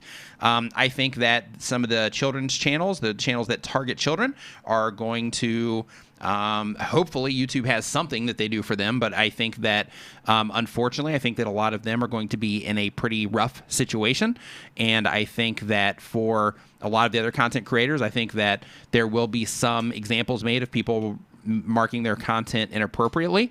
And for everybody else, I think that it will be, for the most part, business as usual, with the exception of having to, mark that and having to be mindful about making sure that the content choices that you're making aren't something that would be targeted towards kids. But in terms of COPPA specific, that's what I'm thinking about for that. Schools Talk Tech says they upload 1 time per week. They've been on YouTube since September of 2019. They do tech, mostly smart home devices. The goal of the channel is money and brand awareness. The question is, I'm thinking of adding a podcast for deeper dives in the tech item I review instead of having really long videos. What are your thoughts? So if you're going to do a podcast, I think you should go for it. 2 reasons. 1, it gives you another place to meet viewers where they're at, people that are into that, if they're into tech content, and you can give them tech content on a podcasting platform as well. You're creating an additional asset for yourself to build it into the future in terms of online media. So you'll have your YouTube channel, plus you'll have your podcast, so then you're building 2 different online media assets right next to each other. So when you have one that starts doing relatively well, then you can use that one to send traffic to the other one and vice versa. And you could also start, like when you start getting sponsorships or you start trying to work out, integrations and things like that with companies, then you can also have that additional asset that you can offer there. So they contact you about your YouTube channel. You can be like, oh, hey, guess what? I also got this podcast. Or they contact you about the podcast. You can be like, oh, guess what? I also have all these people over on YouTube. And you can, kind of use it as an additional way to expand on that as well. So without question, I think that that's cool. And for those of you that don't know, I have a podcast. It's called Comments Over Coffee. It's available on all of the major podcasting platforms. Here is the name of it right here. It's called Comments Over Coffee. So just look for Comments Over Coffee on your favorite podcasting platform of choice. I've got links down in the description to it as well, or you can just go to commentsovercoffee.com and you can find some links from there as well, or just listen to it on the website. Your call. Dee and I are working on one too. We're on the planning side. Yep. Of that one. You know what? Schools talk. This is, way to go, D. that's the second time today. So last In Saturday, a year and a half, I've hit it twice. last Saturday, but today. D is like, yo, Wow. I never hit my microphone thing. How you hitting your microphone thing? Today, Twice today. he's hit it twice. Totally unrelated, totally not sponsored, random thought because I just happened to pick this up to check something. And I don't know if you guys have ever tried cases from Rhino Shield. Check this out. I mean, it's not like the Apple cases, but that's Man, a I feel solid... like I'm shilling right now. No, it's not sponsored. No, Did totally... they send you money to do this? No. No, I'm just kidding. No. I No. I'm just kidding. No. I'm just Totally kidding. not He looked sponsored. at me like in a serious way, like, no, dude, I wouldn't do that. Yeah, that was hilarious. It's just totally random. Yeah, that 'cause was I'm like, so funny. I'm like doing my devices, and I picked that up, and I was just Yeah, because that is. I just put that on That there. phone's nice too. It's really light. Yeah. Wow. Right? Yeah, it's really light. What is that? What phone? That's the Samsung S9. Yeah, it's really light. Not That's an- hilarious. No, I was just thinking, man, because I just put this on, and I was like, man, that actually feels really good. You can see how clean it is. Yeah, it is. It is. Legit, not sponsored. Yeah. You do it. What's up, man? Hey, man, what's going on? Huh? Isn't that light? Yeah, Doug says you're not going to plug Pitaka, are you? Well, I just did, I think. Oh my goodness. Yeah, I think No. you just did. No, I got 50 cases from him though. Yeah. No. So G Oh, it's just a Michael big Jr. difference. said, will Comments Over Coffee be placed on YouTube? Eventually, yes. So I'm actually recording video content when I record the episodes, some of them. And I'm just trying to think of like a cool way to do it. I've got like a look for it, sort of, but I'm just not 100% happy with it yet. But it really comes down to just the time of putting that together. Because like with the podcast, because I basically record it and then I send the podcast off to get edited and then they send it back. So the video doesn't necessarily match the audio. So if the video ends up going up on YouTube, which eventually it will, then that video is also going to have to be edited, the audio processed, and all that stuff, so that it's like a YouTube-related experience instead of just a podcast-related experience. So it's going to be just a tad bit different. But eventually, yes, I'm recording video content with it. I'm just not putting them up there yet. I was going to say something. Oh, yeah. Car Galaxy Studio says, are we going to talk about Rewind? Sure.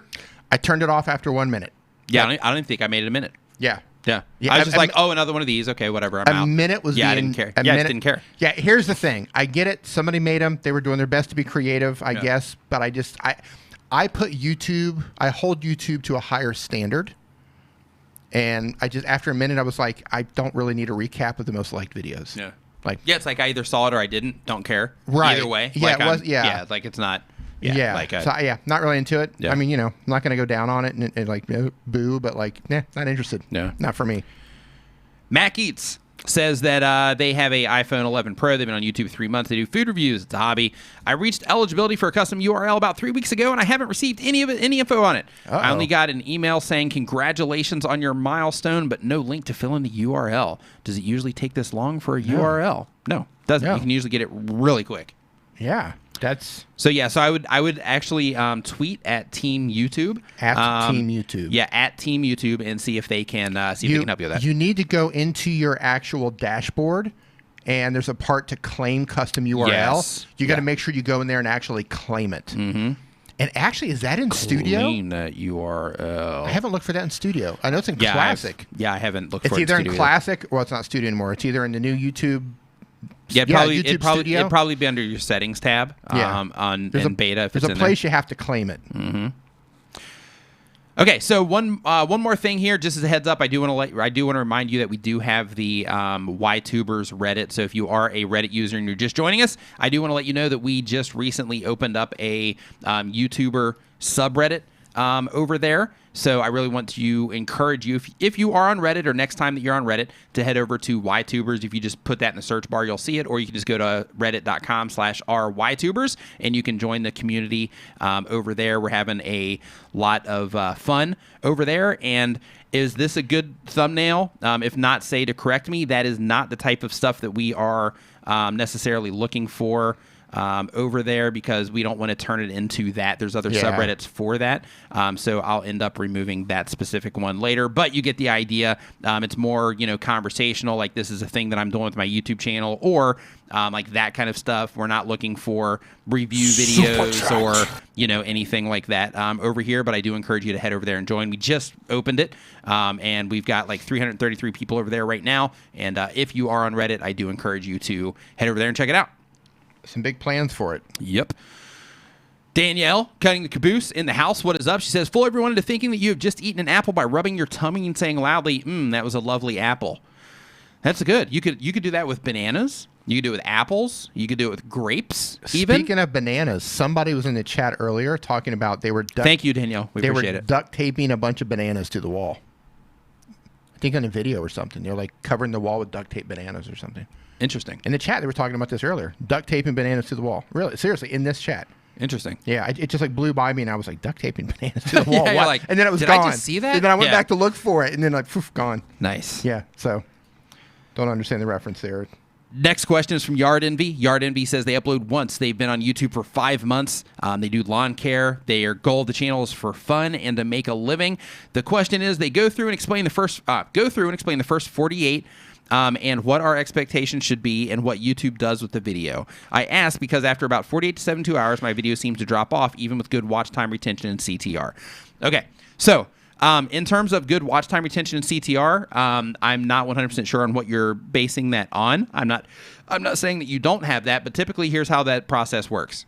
So when you publish a video, YouTube shows that video to the people that are most likely to watch it at that particular point in time when you publish that video.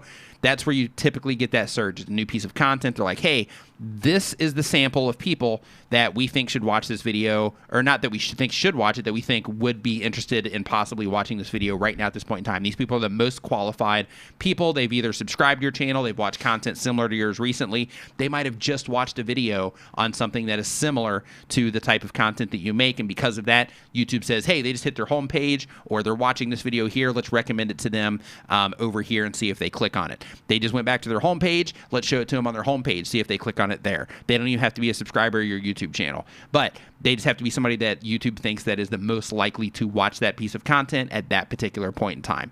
So typically that first group is the most qualified people to watch that content. So you will see a surge. Bam, just published a video. Bam, got this surge. And then the video goes and then it starts tapering off. The reason it starts tapering off is because that surge, those people responded to it as they did, gives YouTube the data to say, hey, if this is a good video or not, compared to the other videos that are like it that those particular types of users are watching.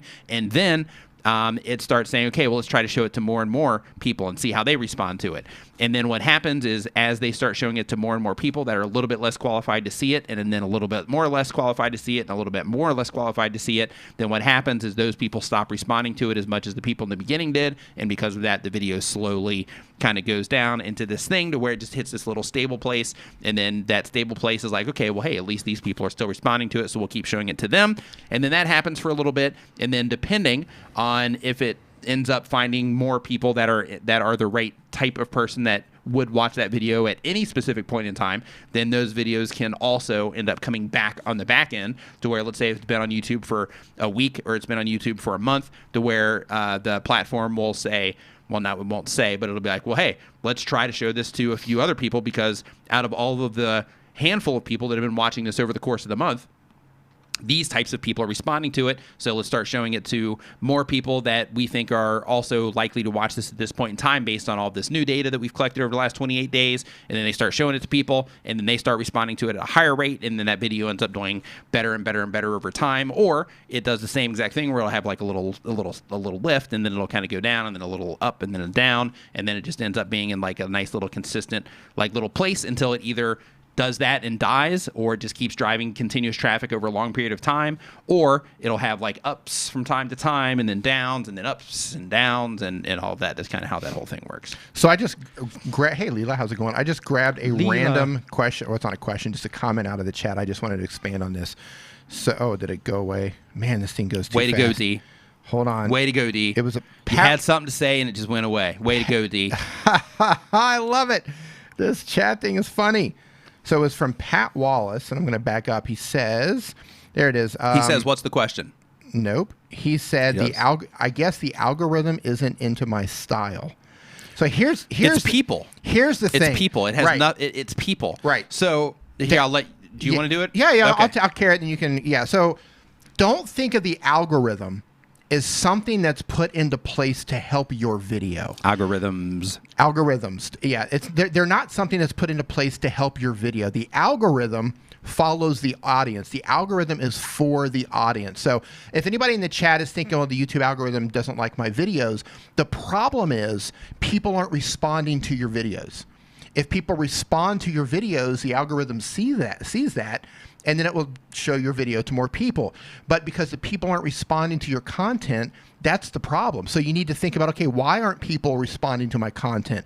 You need to get into your analytics, look at your audience retention reports, look at your CTR, and try to figure out, okay, people are not responding. It's not the algorithm. It's the people. Mm-hmm. It's the people are not responding to your content. If you can make the people respond by making content that they want to see, the algorithm follows the people. The algorithm is for the people. Yep. So kind of retrain your brain on how you think about the algorithms. Yes. Plural. Yeah, so basically, like, another way to think about that, too, is there's a lot more people on YouTube watching YouTube content than there are YouTube creators making content. Yes. But as creators, as the people that are watching it, we think that, okay, well, we're putting out videos, and then YouTube is like, oh, hey, let's just push this out in front of a bunch of people and see what happens. Right. But in reality, what YouTube is actually doing is when you publish a video, it's like, hey, who's on the platform right now? Who's actually coming onto the platform every single second? Out of all of those people, who are the people that are most likely to watch this piece of content based on content that they've interacted with, or your content that they've interacted with, or people that are subscribed to your channel or keep coming back to your channel,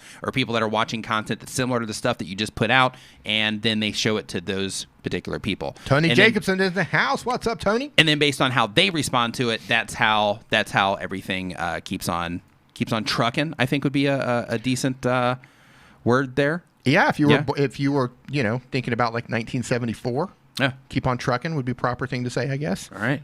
Keep on keeping on. So we are crossing the midnight mark, D. So I'm going to go ahead and say thank you, everybody, for hanging out in the live stream today. I'm glad to be back. I'm glad to have my voice back. I'm glad to just sit here and talk for a bit. But I'm also just going to try not to overdo it as well. So we are going to go ahead and wrap up. But I do want to say thank you, everybody, for hanging out in the live stream today. I hope that you learned something today during the live stream. At least I hope that you had a good time. Hope you had some fun hanging out. Hope D made you laugh with his orangutan dance. That one time only that he does. You should see him do that at Starbucks. You know, when there's a bunch of people, like the feet and everything. Yeah, when there's a bunch of people like hanging around, like you're just sitting there drinking coffee, and then D hops up with the orangutan dance. You're kind of like, dude, what are you doing? And he's like, what do you mean? What am I doing? He's just sitting there dancing like an orangutan, like it's normal. It's kind of like a crazy thing. I need to expand again.